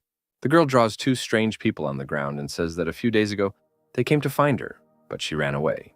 Anya also says that they were all dressed in black cloaks and their target is zombies, as well as evolved beasts and other ability holders. At that moment, the earth under their feet begins to crack, and the main character manages to grab the little girl and save her. A huge mutated beast rushes at them from underground, and Michael asks Anya to hold on to it as tightly as possible. Using a combination of his abilities as well as incredible strength, he destroys the monster in one move, cutting its entire body in half. Anya is very surprised by the protagonist's strength and begins to think that there is a prince in front of her who simply shines and sparkles. Michael promises to take her to a safe place, and the girl calms down, realizing that the main character is not like those evil guys, and most likely will not cause her any harm. After some time, they return to the place of the source of life, where Austin and Aaron finish their recovery, and all this time were waiting for his return. Michael says he found this girl while he was on patrol and decided to take her with him. We've become much stronger after absorbing the life source, and I'm also interested in the ability you just used. The ability I just used is your shadow gap, and I can open the possibility of borrowing other people's abilities. After the explanation, Michael asks the guys to come closer to him because the situation has changed a lot, and they need to plan their next steps. Michael explains to his new friends that the situation is getting complicated and staying here could be dangerous, so he suggests that they go to the shelter and wait for him there. He also, realizing the seriousness of the situation, asks the guys to look after two defenseless girls while he deals with other matters. Noticing how little Anya is playing with Goldie, he decides to send his familiar along with the survivors for additional protection. Austin suggests that the main character go with them and not risk his own life if it is so dangerous here. I will refuse this offer. The center may contain information about my sister and I need to find out. Aaron gives Michael approval, noting that since he now has Austin's ability, they will only be a burden to him. The protagonist also says that he will take little Anya with him, since she is very unique and is temporarily not suitable for being in the shelter. Friends tell the protagonist that they will wait for him at the shelter and ask him to return safe and sound.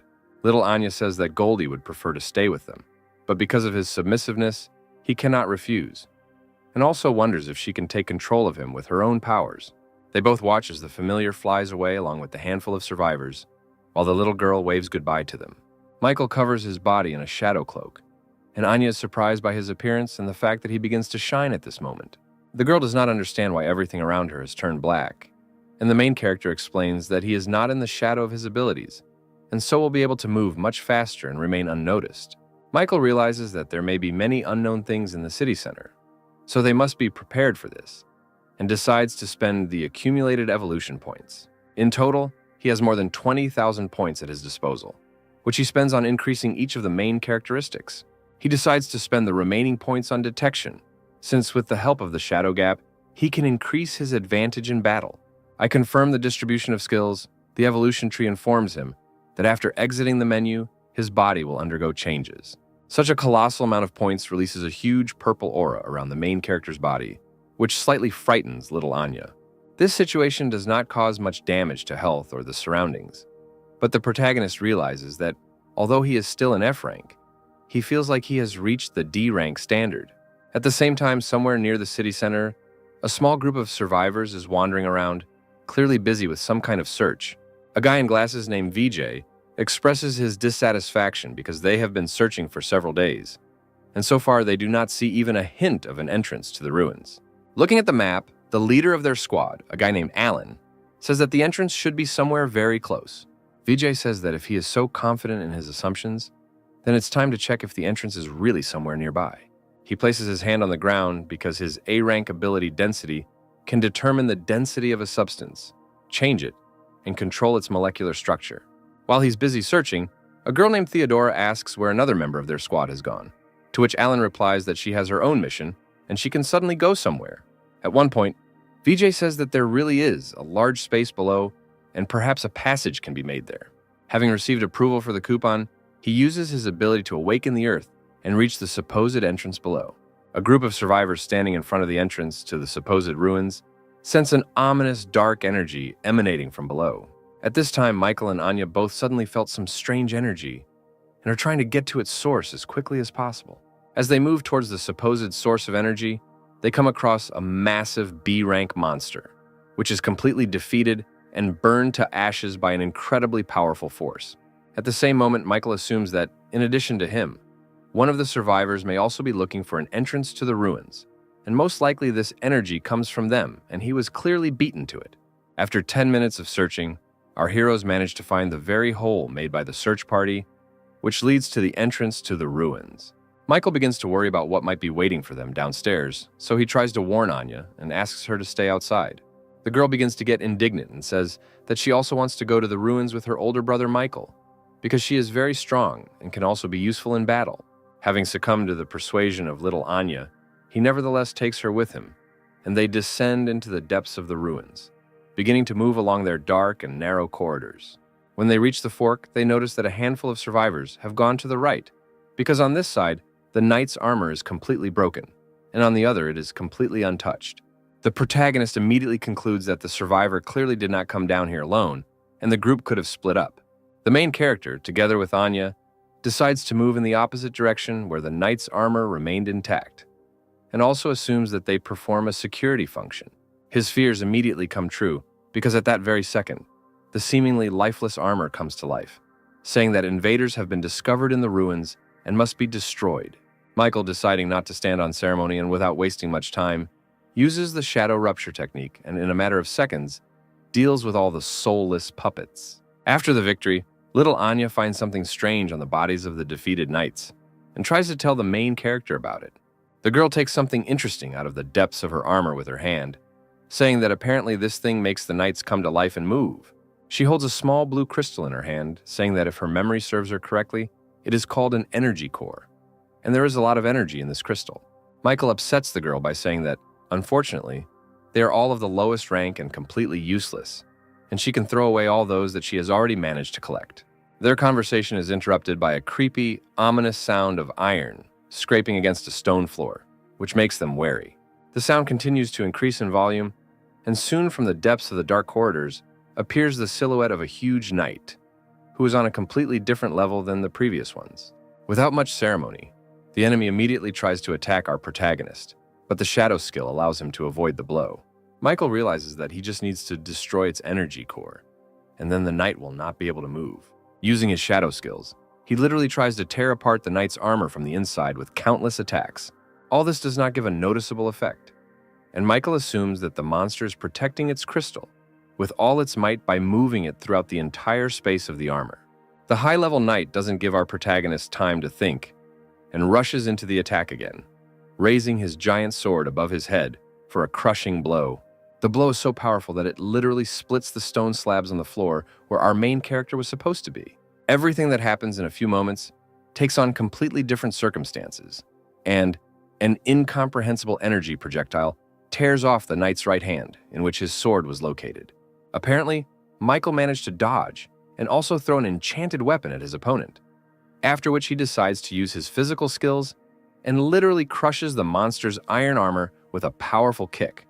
These damages no longer allow the knight to move, and after the victory, the main character discovers an energy crystal and a stone tablet inside his armor. You understand that this crystal already represents at least some value. He asks Anya to keep it for herself. after which he tries to visually understand what use this stone plate could have, which looks unfinished and needs to find the second part. His thoughts are interrupted by a sudden earthquake, which causes the stone slabs beneath their feet to shift from side to side. After a few minutes, a passage opens in front of our heroes, leading down to the deeper levels of the ruins. Michael assumes that the stone slab in his hand is a guide and tells Anya that they will most likely have to go down. Descending the steps, they find themselves in front of a stone bridge leading to a small arena, in the center of which is a giant armored spider. The protagonist hands the girl a stone slab, ordering her to stay here and not take a single step to the side until he deals with the enemies. Having noticed our protagonist, a swarm of small spiders immediately pounces on him, which are clearly controlled by the main specimen in the center of the arena. Michael immediately rushes to attack them, realizing that he will definitely have to face other survivors who have descended into the ruins, and his main goal is to get as many things as possible and increase his combat power. During the battle, all his thoughts are occupied not with how strong his opponents are, but only with thoughts about who the people are who managed to descend into the ruins before him. The power of the giant spider is not enough to resist our main character, so his thoughts are occupied only with how he can force the evolution tree to increase its level. Realizing that at the moment this is not the most important task that faces him, he tries to finish the battle with the giant spider as quickly as possible and unravel the secret of the stone slab.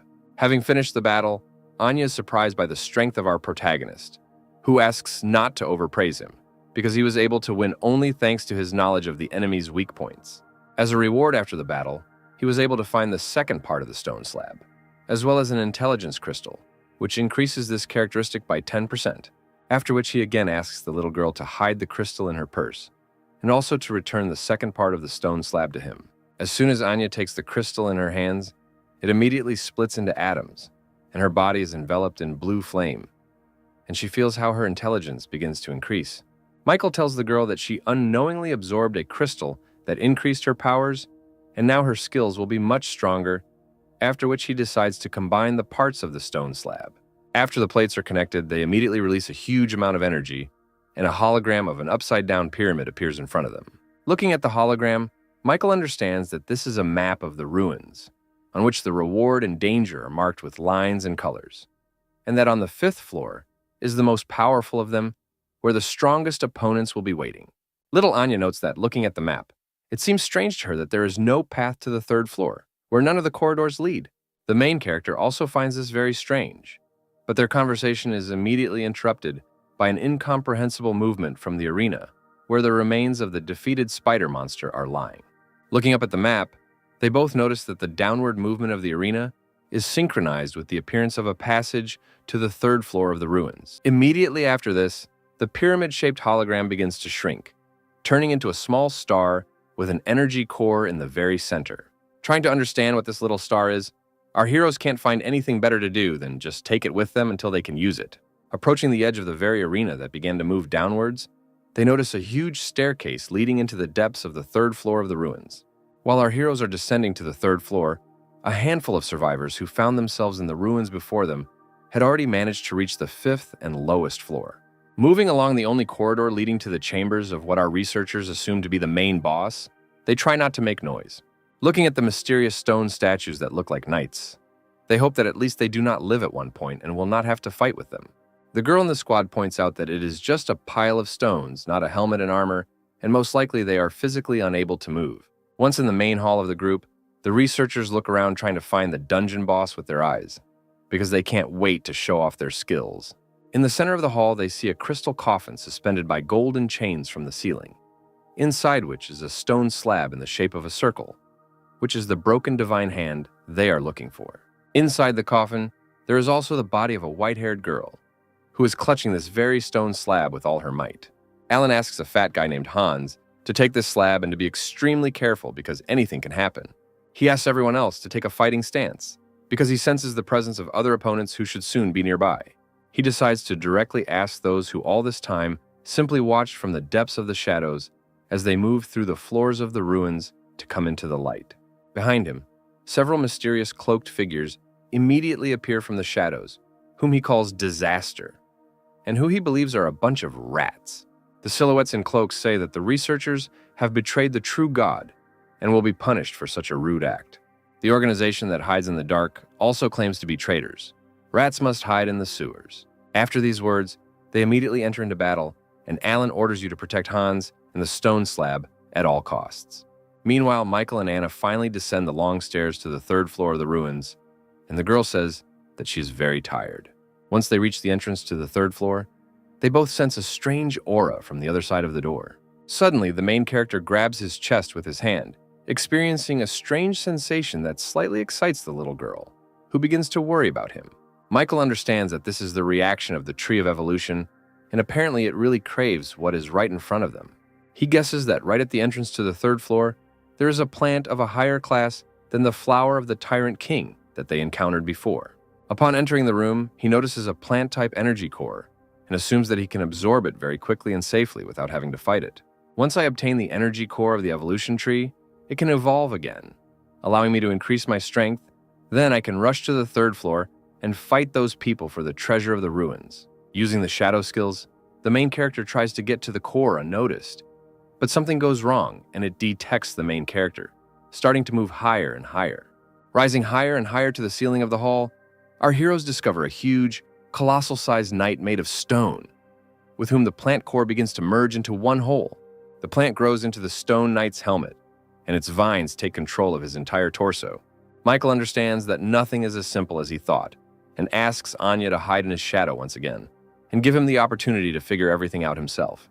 The girl tries to scream that she can't see anything, and the main character, using his abilities, takes her to the other end of the hall. He understands that the Tree of Evolution may appear to reabsorb the energy core, and he cannot allow Anya to find out his secrets, so it would be better to hide her. This energy core uses vines to control the statue. I just need to extract it, and victory will be inevitable. Trying to use his physical skills, Michael tries to make a direct attack on the Stone Knight's body, but his durability is different from everyone else's, and this attack does not bring the desired results. Realizing that the weapon is powerless in this situation, he continues to dodge the attacks of the giant stone statue and decides to limit its mobility and then try to destroy the core. I'm trying to come up with a plan on how he can do this. Moving along the edge of the arena, he stumbles upon long branches of a vine growing along the entire wall. Grabbing one of them with his shadow skill speed, he wraps it around the Stone Knight's body, trying to create a kind of trap. Let's see how long you can last when faced with my level 8 strength. Michael pulls hard on the makeshift rope, allowing him to bring the Stone Knight down to the ground and knock him off his feet. The speed of movement and immobility of the statue is not enough to quickly and lightning fast get back on its feet. And during this time, the main character gives the evolution tree the opportunity to finish this battle. At that moment, Michael is surprised that the tree, unlike the previous time, decided to personally go outside to beat the energy core. It releases its roots, digging into the eye of a defenseless plant and beginning to suck out all the juices from it. After absorbing the core, the Tree of Evolution begins to shine and change, and in front of our protagonist appears a tall, slender girl, who all this time was the Tree of Evolution. At the same second, a context window appears in front of him, which informs him about the possibility of evolving and increasing his rank, for which it is necessary to have a certain set of skills that the main character already possesses. I accept the offer of the tree. Michael feels how his body begins to overflow with energy, and all his characteristics begin to noticeably increase. Once promoted, all of his skills also level up, and the tree informs him of the required levels of dexterity, intelligence, and detection strength to advance to the next rank. Thanks to the tree with a brush, the upgrade is much faster and more convenient. Remembering the past, to increase the level, I ran like crazy, killing a cloud of monsters. Looking at the girl, the protagonist decides to clarify whether he should still call her the Tree of Evolution, to which he receives consent. Michael also asks why his evolutionary tree chose him as a victim for revival, to which he receives the answer that she cannot answer his question right now and she does not have a memory of all the events. My evolution is the key to solving my past life. It's no wonder you helped me during the attack of the horde of infected and allowed me to continue to evolve. My memory seems to be linked to your evolution, so your growth is very important for both you and me and the discovery of additional information. After these words, the Tree of Evolution disappears again, going into the system, and Anya appears behind the main character, who rejoices at his victory. The girl is slightly shocked because she does not understand at what moment the victory in the battle occurred, but nevertheless, she is very happy for her brother. The jubilation of our heroes over the victory is interrupted by an unexpected earthquake, after which the ground under their feet begins to crack, and tongues of flame begin to emerge from its cracks. After a few seconds, the floor literally explodes, and silhouettes in cloaks jump out of the ground, as well as Alan, who is fighting with them.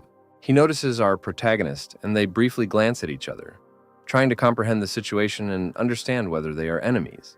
Having decided to land next to our heroes, he is surprised that besides them, there are still people in the dungeon, and apparently, they have not fully explored all the floors of the dungeon. I notice silhouettes in cloaks. Michael remembers that Anya was talking about them and decides to ask her if she had seen these people before, to which the girl replies that she had not seen Alan and his friends. Their conversation is interrupted by mysterious silhouettes in cloaks who order them to immediately give them the broken arm of the divine stone. And he says that he is not going to give them the artifact he found under any circumstances, even taking into account the fact that 2 of his squad have already been seriously injured. Watching their conversation, Michael realizes that they were apparently fighting for the treasure found on the 5th floor of the ruins. Having learned the name of our protagonist, Alan apologizes for dragging him into the story, but really hopes that he can help him deal with these enemies.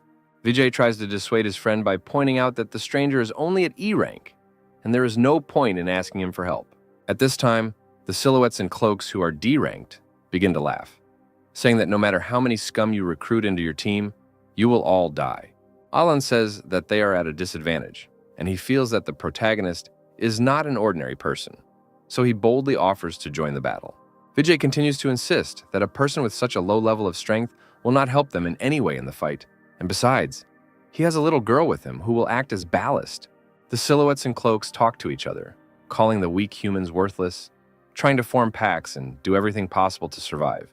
The main character tries to understand what is happening because the silhouettes and cloaks are very reminiscent of monsters, and if you look closely at them, their bodies have a very familiar aura. He remembers his battle with an advanced infected girl who was guarding a meteorite fragment and had her own consciousness. Immediately after this, he asks the fair-haired guy and Alan to stay here, to protect Anya until he sorts things out himself. Alan tries to stop the main character, but he immediately rushes into the attack with incredible determination, realizing that these are unusual opponents and that fighting them will be much more dangerous. Starting the battle, he immediately tries to understand if there is a main individual among these monsters in order to first deal with the minions. Suddenly, one of the silhouettes tries to attack the main character from behind, but a charge of fiery energy flies into his face, which saves Michael from being hit in the back. This stream of fire turns out to be released by Alan, who asks him not to act so rashly because he will be the main attacker who needs to be supported. Looking at him, Michael realizes that this man is a D rank, awakened with a very strong flame ability. At this time, the silhouettes and cloaks begin to talk to each other about the main character, not understanding how a low-level person can be so fast, and that they sense divine power in him. And he asks Michael to be careful because these creatures are difficult to deal with and such damage is just a speck of dust for them. After these words, the main character instantly approaches one of the monsters, and with a powerful blow of his blade, literally cuts his body into 2 parts. Vijay is incredibly amazed by such speed and strength, and little Anya says that her brother is very strong and will not lose so easily. Alan also confirms his words, realizing that his assumptions were correct, and the main character is really not so simple, perhaps even too simple. Standing over the protagonist's defeated opponent will prompt a context window to inform you that you have received 600 evolution points for defeating a D-rank monster, the second silhouette in a cloak. Looking at the protagonist does not understand what is happening because a low-level human cannot have a divine aura and be so strong. Michael says that, according to him, one can conclude that the Tivans also call themselves divine, in which case he must be a deicide. At that moment, the monster in the cloak starts screaming, saying that this simply cannot be and that he is not going to be the loser in this battle. Screaming that all humans will be destroyed, he begins to prick himself with needles sticking out from behind his back and begins to transform. Michael says that he has already encountered this type of enemy, and apparently he begins the transformation in order to fight with all his might, and asks everyone to run away from here as quickly as possible. Vijay immediately grabs little Anya in his arms and says that this is complete madness, and that ordinary people definitely won't be able to cope with this. And he says that he is not going to just run away because this monster injured his comrades, and he cannot just leave. Looking at the monster, they realize that it has completed its transformation and is now somewhere around C rank in strength. He immediately begins to attack our heroes with a spear covered in vines, which after the blow rush after Michael and Alan. Reflecting attacks with a vine, Alan tries to understand who Michael really is, because having only an E rank level, he is able to resist monsters much stronger than him. At the same time, he charges a huge fireball in his hand in order to assess how powerful the enemy in front of him is. Trying to attack the monster standing in front of him, he realizes that his attack doesn't even leave a scratch on his body, and this is very sad. Taking advantage of the moment of confusion, Michael at this moment finds himself behind his opponent, trying to attack him with his daggers. The monster manages to react to this by defending himself from the attack, and they say that such a pathetic nothing will never be able to defeat him. The protagonist realizes that this native type of monster is much stronger than what he has encountered before, and it seems that they continue to evolve at a breakneck pace. He also realizes that he himself is not the same as he was a few days ago, because like other survivors, he is evolving, but he still needs to restrain himself because there are strangers nearby. Michael fights the monster using only Shadow Rift and his own physical skills, but even this is enough for Alan and VJ to be amazed by its colossal strength. Alan asks his friend not to ask how this is possible, because this is the first time he sees an E-rank fighter being able to suppress and fight on equal terms with a C-rank monster. At the same time, the main character continues to push his opponent with a powerful blow, sending him towards the nearest wall. Retreating to Alan, he says that he is amazed at his strength if he is able to fight alone against such a terrifying opponent. Michael says that his defense is too high and his current weapon won't be able to deal him fatal damage. While in his head, he understands that he can use the ability to devour, to instantly kill him. But he needs to check something. Now he has a plan to deal with it, but he needs Alan to give him some time to prepare. His new friend gives his consent, and Michael understands that this is being done in order to test the fighting abilities of his new acquaintance and his strength. After his request, Alan engages in battle with the monster using his strength to the maximum, causing a huge column of fire tornado. The infected, breaking through the wave of fire, tries to shout offensive phrases at people, but Alan shuts his mouth with a firebomb. Even if I can't defeat you here and now, I can at least make you shut up for a while. The main character understands that fire abilities are very strong, and it is not surprising that the guy was able to reach D rank in such a short time. Considering the destructive explosive power and large attack area, he assumes that this ability will be very effective for him in the future. He hopes that in the future he will be able to find an opportunity to make a contract with him for the ability, but for now, he returns to the body of the defeated Stone Knight to take his spear. At this time, Alan tries his best to distract the monster, dodging its attacks while trying to inflict at least some damage on it. All this running around begins to drive the infected into an unprecedented rage and piss him off, which is why he wants to end the battle as quickly as possible. He uses his needles to catch up with the fleeing guy and finish him off right here and now, but Michael, who arrives in time, does not let him do this. Throwing a stone spear lying on the ground with all his might, he throws the mutant away, saving Alan's life. The guy can't believe what he just saw, because an ordinary person can't have such strength to lift a giant stone spear and throw it such a distance. Unfortunately, the force of the throw is not enough, and the monster manages to catch it in flight and survive. At that very moment, Michael, who had arrived, began to try to press from the opposite end of the stone spear, trying to prevent the monster from having the opportunity to come to its senses and counterattack. Alan also immediately comes to his aid and begins to help, creating efforts to defeat their common enemy. The infected tries to suppress their morale by saying that a pathetic little human who only knows one attack won't be able to do anything to him. Alan states that in order to deal with such a worthless person as he only needs to know one attack, and he begins to concentrate a huge cloud of flame in his hand. He asks Michael to stand still and not to lose his position, after which he releases a huge column of flame, which, performing a reactive function, pushes the spear towards the monster. Trying to resist this effort, the infected person catches himself thinking that his consciousness is beginning to change, and as if someone is trying to take control of him. For a moment he pauses, lost in his own thoughts, saying that Anya is the sweetest and most beautiful girl in the universe. This second is enough for our heroes to squeeze out the last of their strength and send the mutant flying on a spear towards the nearest wall. Looking at little Anya, they understand that she tried with all her might to control this monster for at least 1 second. She had to spend all her strength on it. Fortunately, these efforts of our heroes are enough to achieve victory and deal with such a formidable enemy. Just after a crushing victory, Michael helps Alan to his feet while grabbing his hand and activating his ability, forming a contract for the ability of fire. Immediately after this, Michael asks his new acquaintance to tell him everything he knows. I tell you that these people in black cloaks belong to an organization called Catastrophe. They are extremely mysterious. Their location cannot be determined by the usual human methods. Catastrophe. What kind of organization is this and what is their goal? Asks the main character. while remembering that in past lives, he had never heard of such an organization. All that is clear to me is this, and the fact that they are constantly catching the infected, but I can't tell myself more.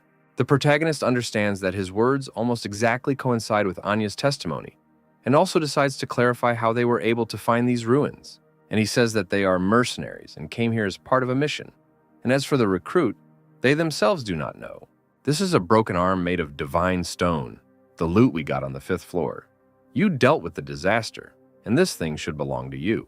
There is no need for this. You can keep it for yourself, because without it you will not be able to complete the mission.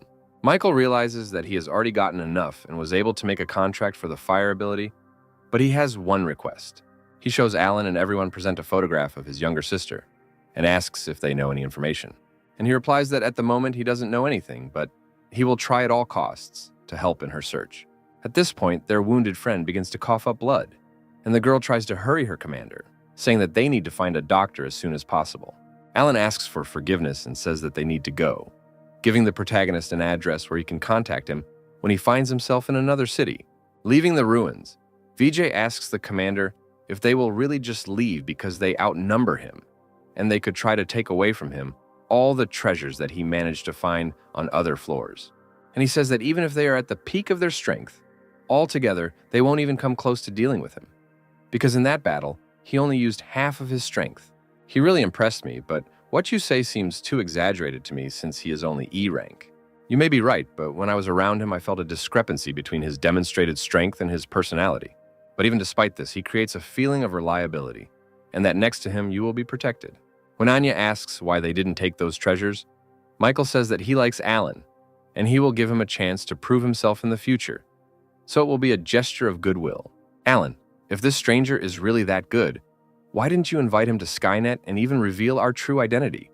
Because if he joins us, we can complete a higher-ranking mission and get a bigger reward. Now is not the time, and we cannot reveal all our secrets to random people. Because if someone from the top management finds out, we will be in trouble, and besides, he is also a very cautious person. After the group of researchers leaves, Michael suggests that Anya also go on the journey. We should continue to explore this area and use the crystal to make you stronger because it will be very useful. Girls begin to be very flattered by these words, and why her pride begins to strive very high, as does the feeling of her own importance. The main character suggests going to the 4th floor and clearing it out, in particular so that Anya can gain experience and become stronger. On the 4th floor, there's a huge number of mid-ranking puppets that he met at the entrance to the 3rd floor. Michael decides to test and try out his new fire abilities, which he gained from contact with Alan. I rush to attack the rest of the knights. He easily dodges their slow attacks by flying into the air. The protagonist remembers that fire can be used as an accelerating force, and thanks to this, he is able to move through the air for a short time, increasing his mobility. From now on, he will be able to fight in the air in addition to group damage, which has increased significantly with the use of firepower. I want to finish them off in one move, so I need to concentrate as much fire energy as possible in one point and throw it out. Having finished accumulating his strength, Michael launches a huge stream of flame at the knights, burning everything in its path. After such a powerful attack, only melted armor remains from the knights, and the main character realizes that this ability has a purely destructive nature, after which he asks Anya to collect all the crystals. Starting the collection, the girl asks her brother to forgive her, because the red crystal that Michael gave her for safekeeping has disappeared somewhere. The protagonist suggests that Anya could have absorbed it, and asks to take another red crystal and split it as he did with the crystal of intelligence. The girl takes one of the red crystals left behind by the knights, and is surprised that it can also be absorbed. With a little effort, it also crumbles into particles, causing the girl an incorruptible shock. Michael realizes that Anya doesn't kill zombies, but captures them so she can't get energy to level up. But in return, she can directly absorb energy from items to evolve. He offers the girl to absorb all these crystals so that she can become stronger and improve her fighting skills. Having collected all the available crystals on the battlefield, the girl begins to emit a huge amount of energy and her body begins to evolve. Having completed the evolution, Michael congratulates little Anya that she has now reached the status of an E-rank warrior. Next, our heroes go to clear the corridors of the dungeons and eventually find themselves on the 5th floor in the very hall that the researchers visited. They see a crystal coffin in front of them and assume that inside it there must have been the treasures of this floor, which Alan and his friends had already managed to take. The little girl suggests that apparently the coffin contained the protector of these treasures, and it seems that the atmosphere around becomes piercing. At that very moment, a primal horror hangs on little Anya's face, and behind them appears an enraged monster trying to attack them from behind. With an impassive face, Michael, with a slight movement of his hand, sends the monsters flying with incredible force. He suggests that Alan and his friends had to fight the disaster after taking the treasure and did not have time to clear the dungeon of monsters. Little Anya says that she can't take control of this individual, after which the main character decides to take on the matter himself. Trying to get closer to the enemy, the monster activates the ability of lightning, covering its entire body, which forces Michael to retreat for a short time. Deciding to end the battle safely, he uses his shadow skills to capture the monster and absorb all of its powers. By using the absorption skill, he gains some evolution points as well as 2% of the lightning ability fragment. After defeating the floor's defender, the round stone slab in front of our heroes begins to rotate. Immediately after this, little Anya draws the protagonist's attention to a strange depression in the center of the slab, which is very similar in shape to the token they found. After inserting the token into the correct slot, it immediately begins to glow, depicting the silhouette of two triangles that activate the hologram of the dungeon, reflected vertically. After which, immediately behind the round stone slab, a passage opens leading to deeper floors of the dungeon. Moving down the stairs and exploring the ruins, little Anya asks Michael if she can fight, to which she receives the answer that when they encounter stronger zombies, they can fight together. If I meet a suitable one, let her fight with him, and I will stand on defense in order to later implement my abilities. As they move through the corridors, they encounter monsters in berserker armor. The armored doll became a warrior, and it looks like there is a very large gap between the upper and lower floors. The armored warrior immediately rushes to attack the main character, but he dodges to the side without any problems. He throws one of his blades towards the monster to distract its attention, after which he instantly approaches him and activates the ability to devour, receiving 400 evolution points and also 2% of the berserk ability fragment. Immediately after this, Anya screams that further down the corridor, a huge number of warrior monsters, also dressed in armor, are approaching them. The main character asks the girl not to interfere with him and to give him the opportunity to deal with them. After a long period of time, the battle finally ends, and Michael realizes that using several abilities at the same time is draining him of a lot of energy. They were also finally able to reach the next floor in preparation for the next boss fight. Having opened the doors, a flock of angry birds immediately rushes at our heroes, which apparently are the defenders of this hall. Michael realizes that these are mutated owls and tells Anya that the plan has changed, and because there are too many of them, he will immediately send her into the Shadow Rift. The girl expresses her dissatisfaction, saying that she doesn't want to constantly hide behind his back, and that if she has now evolved, she will be able to stand up for herself. While dodging an attack from one of the birds, the girl tries to use her control skills and manage with a few words. Taking control of one of them, she manages to cause a small stir in the enemy ranks and also begin to fight. Looking at everything that is happening, the main character understands that Anya really increased her powers and he should not worry so much about her. Unconsciously, he treated Anya like his own sister and tried to overprotect her and defend her from any danger. At this time, the little girl is attacked by a swiftly diving eagle owl with bright red eyes from the sky. She still manages to dodge the attack, as at that moment, another bird's fiery feathers fly at her. An argument begins between the two owls about who attacked the girl first and who should get her. Michael suggests that Anya take control of Phelan, saying that he is very strong and apparently is the leader of this small group. The girl says that she is not going to do this because she does not like him and she will not make him her companion. She also looks at the small white owl, which seems to be emitting S-rank ability energy, and its overall combat power is the strongest among everyone in this building. But he can't use it yet. The girl says that she can help him awaken his powers if she manages to enter his mind, but for this she needs a little time. I try to take control of the white owl and barely manage to dodge the attack of two angry owls, as she still manages to take control of him. Little Anya starts laughing, declaring that she never doubted for a second that she would have enough time and she would get the greatest familiar of all time. At this time, all the other owls in the room look at the little familiar and call him a traitor.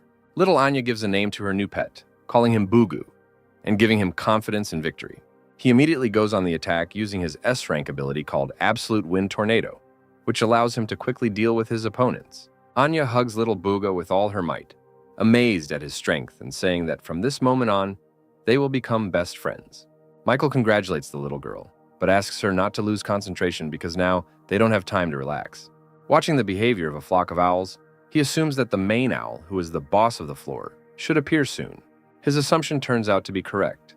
After a few seconds, a magical beast, with the ability to increase its size, appears in the center of the arena.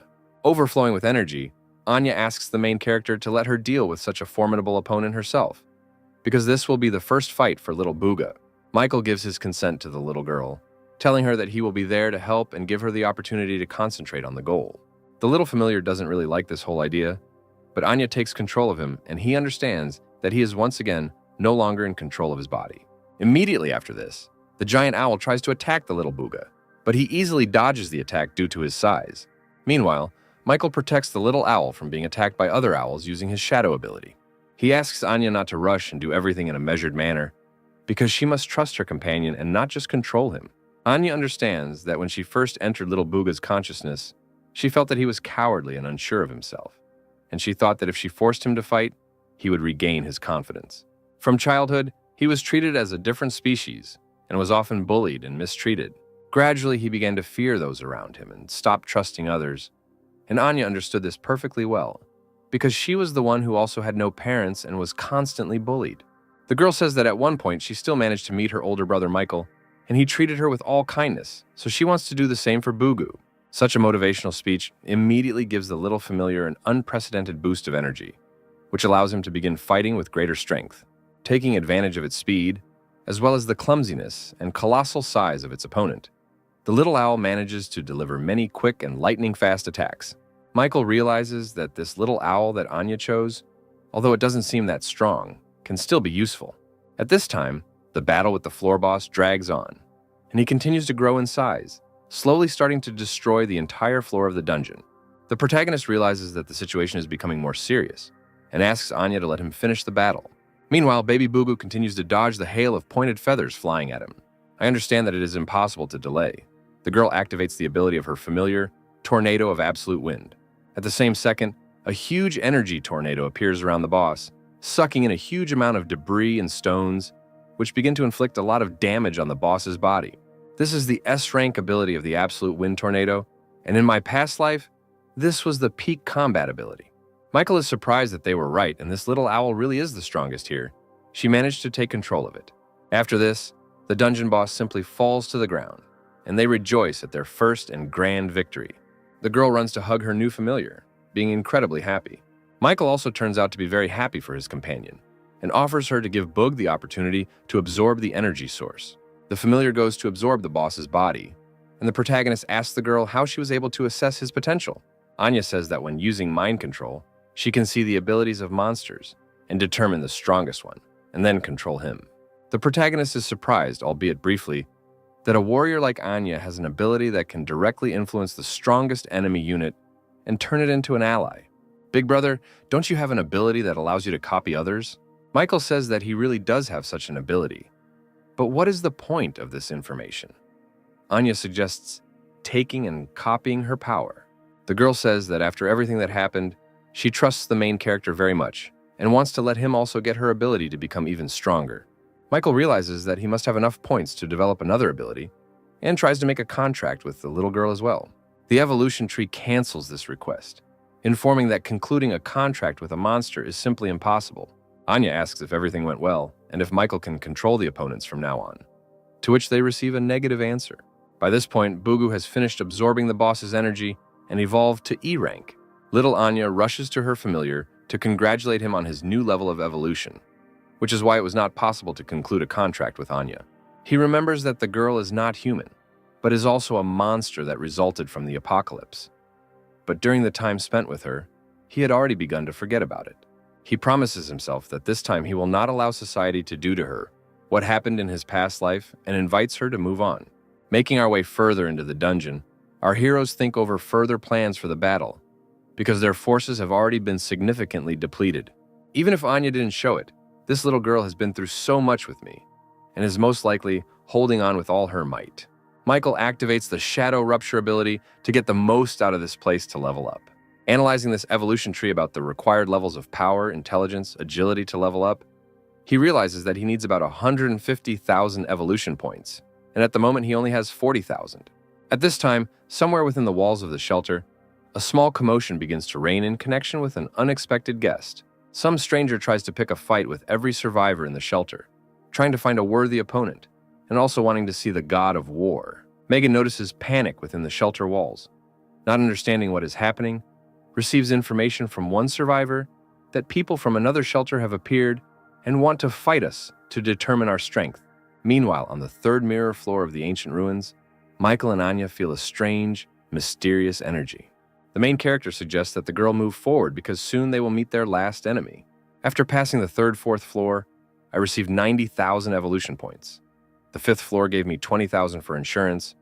First, it is better to improve my combat abilities. Michael spends almost all the points he has collected to upgrade his skills, after which the evolution tree informs him about the transition of the strength skill to a higher level of power.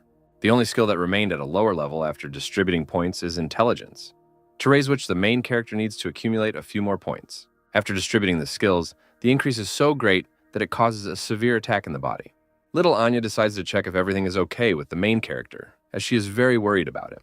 Michael says he's fine and suggests entering the main hall by opening the gate and fighting the boss. This time he asks the little girl to wait for him outside because he is very worried that she is exhausted and simply does not have enough strength. Michael doesn't care what kind of enemies behind the walls because he wants to test his new power. Upon opening the door, he discovers a huge armored python with the ability to poison anything it damages. Having dodged his first attack, the main hero soars into the air and concentrates 30% of his strength in his hand to test the snake's strength. Even 30% is enough to slam the snake's head into the stone floor with incredible force. The enraged monster clearly doesn't like this arrangement, but the main character is glad that he will be able to play the test of strength a little longer. The monster decides not to stand on ceremony, accumulates a huge amount of poison in its mouth, and splashes it towards the main character. Using the shadow skill to dodge the attack, Michael once again goes behind the snake, and this time decides to put 50% of his maximum into the attack. This blow turns out to be so strong that the snake begins to bleed completely, and the protagonist understands that 50% of his strength is the limit that the enemy can withstand. Realizing that defeat is inevitable, the snake tries to carry out its last attack, putting the rest of its life force into it. Michael activates his Devour ability, and unfortunately for his opponent, he ends up being the winner in this battle. At this time, Anya, waiting outside the doors of the boss's chambers, feels that there is no movement inside and hopes that everything is fine with her brother. She decides to ask little Booga if they should go inside, to which Philin replies that they are both intellectuals and won't be able to just open the stone door. After a few moments, the door finally opens and an unharmed Michael emerges, asking for forgiveness for the wait, since everything ended much earlier than he expected. He also looks at the little girl and says that he has a gift for her, which makes her sparkle with all the colors of the rainbow. He hands Anya a small gold medallion, saying that it will suit her very well and that she needs to try it out. The girl says that this icon is very beautiful, but she still doesn't know how to test it, and Michael asks to simply activate it like the energy crystals. Our heroes find themselves in a special cube, and Michael says that this medallion activates teleportation to a special space, which is very useful when taming various monsters. The protagonist says that this medallion has similarities with his shadow abilities, but unlike the medallion, it can move, and Anya will be able to leave the real world for her own safety. Okay, I suggest we leave these ruins because we've been wandering for a very long time, and I'm very hungry and it would be nice to find something to eat. Once on the surface, Michael says that he used to store all his food nearby in the nearest supermarket and suggests going there. Having reached the store, he suggests that Anya go in search of food while he clears the streets of zombies, who have changed greatly during his absence. Even after killing this python from the ruins, I still don't have enough points to increase detection to level 9 and need to get another 3,000. At this stage of development, our main character's strength is at level 15, agility at level 13, detection at level 8, and intelligence at level 5. He decides to continue clearing the areas until he can evolve to a new rank, because he needs to become as strong as possible and return the memory of the evolution tree. At this time, somewhere nearby in one of the back streets, a man along with his wife and child are making their way through the city streets trying to get some food for themselves. The man does not understand why the world suddenly turned into a real ruin in such a short time, but remembering the words of one young man, one must always look for resources for survival. At that very moment, the foot of a huge monster appears above the car in which he was trying to find some supplies, about to crush him. His wife, standing nearby, tries to warn her husband of the danger and that in just a few seconds he will be dead. I think that he has already ended up in the next world, he is unexpectedly saved by our main character, who orders him to get out of here as quickly as possible, otherwise next time he might not be around. After which an E-rank monster falls to the ground, for which Michael receives 400 evolution points, as well as a fragment of the ability to increase. The man, seeing death flashing before his eyes, thanks him and also hints that he has seen him somewhere before. He remembers that they saw each other on that fateful day before the apocalypse began, and he helped him deliver groceries from the store to his home. He also says that he took the guy's advice and managed to save his wife and daughter, but unfortunately, now they have to look for resources to survive. They are interrupted by the appearance of the horde of infected, and the protagonist asks them to retreat for a moment and continue the conversation after he finishes the cleanup. Gradually destroying monsters, the evolution tree reaches its limit and informs him that he has reached the required number of points to move to D rank. At this very time, little Anya and Bugu ate so much that they simply could not move. Michael immediately enters the room with a family of survivors, saying that he met them on the road while clearing the area of infected. He tells the man that for now, they can stay here and eat, and later he will take them to the shelter, for which he receives incredible gratitude. Anya says that she will take care of everything, and the main character can also take a break and at least have a little snack at this time. Having had a good meal and going out onto the balcony, Michael finally decides to distribute the evolution points and start moving up to a new rank. He dives deep into the system and finds himself in his consciousness in the middle of the Temple of Evolution. Having fulfilled all the conditions, its characteristics are significantly increased, as are its abilities, which begin to work with greater power. The Tree of Evolution congratulates him on reaching D rank, and Michael immediately decides to ask her how she got here. The tree says that so far all she knows is some scraps and fragments of memories from a past life, and the time in which they are now located is different from the one that was before. The main character immediately tries to ask what exactly she means and what kind of world she implies, but his questions are immediately interrupted by his sister's voice, which is heard in the air. All this turns out to be just a figment of his imagination, and in fact, it is Anya's voice, who calls him on urgent matter, and the tree suggests that Michael discuss this next time. Returning to the real world, the girl hurries to tell the main character that Goldie has returned and is in a hurry to convey important information. At this time, within the walls of the shelter, real mockery continues, where the same man continues to demand that his god of war be brought, because all the other survivors cannot give him a worthy battle. Such impudence begins to enrage all the survivors present in the shelter, including Austin, who decides to volunteer in gratitude for Michael saving him. Climbing into the ring, the man begins to laugh at yet another pathetic corpse who decided to volunteer. They begin to fight, and Austin immediately decides to use his shadow rupture abilities. But the man's insight allows him to strike even at sterile creatures. You're all fools here who rely only on your abilities, while your technique and physical strength are very poor. After these words, he throws Austin out of the arena, hoping that there will be more daredevils ready to compete with him in strength. His speech is interrupted by Megan, who says that there are still awakened ones that he has not fought, and that she will act as a candidate. The man is surprised that among the volunteers there is a girl who has no choice but to protect all these weaklings. Before the fight, Austin tries to warn the girl that her ability is intended for a single attack, and his level is much higher than hers. Having climbed into the ring, the man offers the girl to make a deal, and if she agrees to have dinner with him, he will not beat her. At the same moment, Goldie manages to reach the gates of the shelter together with Michael, who is rushing to help the survivors. Right at the entrance, he's met by Olivia, who has lost her glasses and tries to stop the main character, demanding that he undergo a test. At this time, Megan is completely broken and covered from head to toe in abrasions. Well, listen, Victor would definitely like you, and if I ruin your beautiful face, he clearly won't like it. With her last strength, the girl tries to attack her opponent, which surprises him that she still hasn't given up and is still trying to resist. I am surprised by such determination. He says that since she wants to die so much, he will allow her to do it. At that very second, a powerful blow from Michael's palm sends the impudent fellow into a deep knockout, face down on the ground. All the survivors in the shelter begin to rejoice at the arrival of the god of war, in particular Megan kneeling before him. Michael says that Goldie managed to inform him of the situation, and he arrived as soon as he could to sort it out completely. One of the survivors asks the protagonist to be careful because people from another shelter want to absorb their ranks for their own purposes. At this moment, the man rises up full of anger, not understanding who dared to touch him and promising to destroy the impudent man.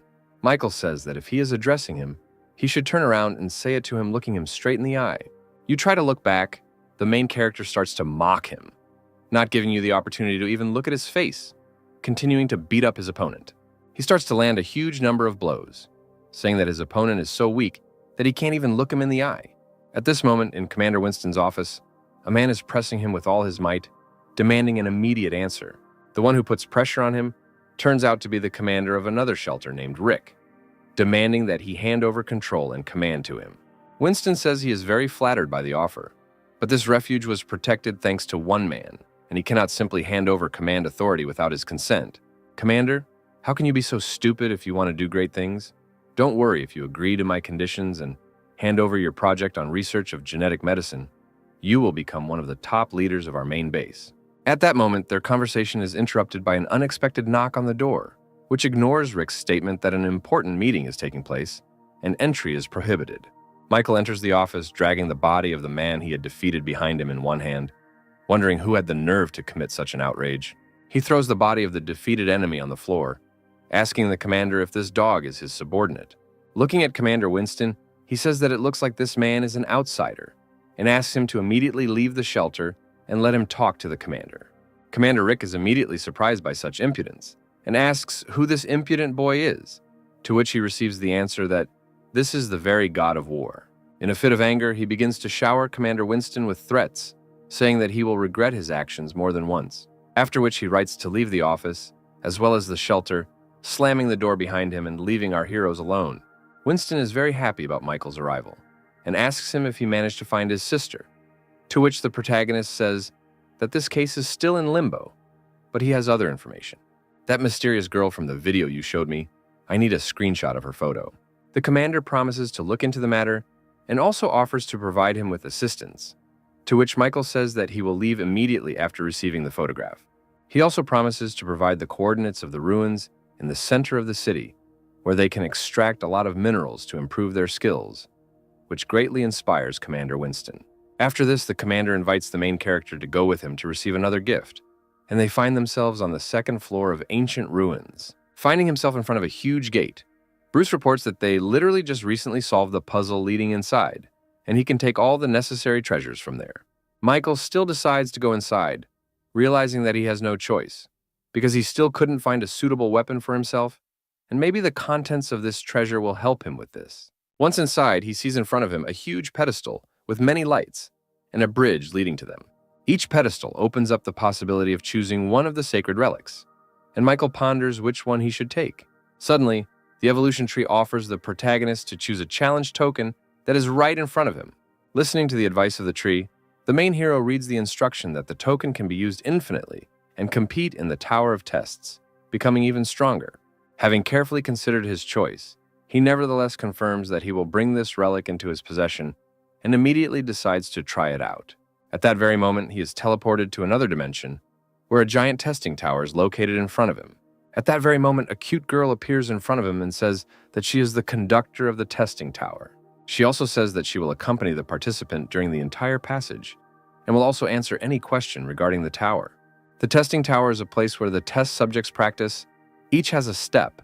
The higher the floor, the more difficult it is to go further, and there are 600 floors in the tower.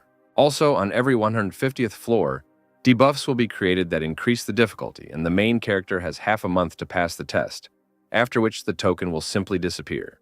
Having heard all the information received, Michael decides that there is no time to waste, and that he needs to start immediately, and the presenter tries to stop him.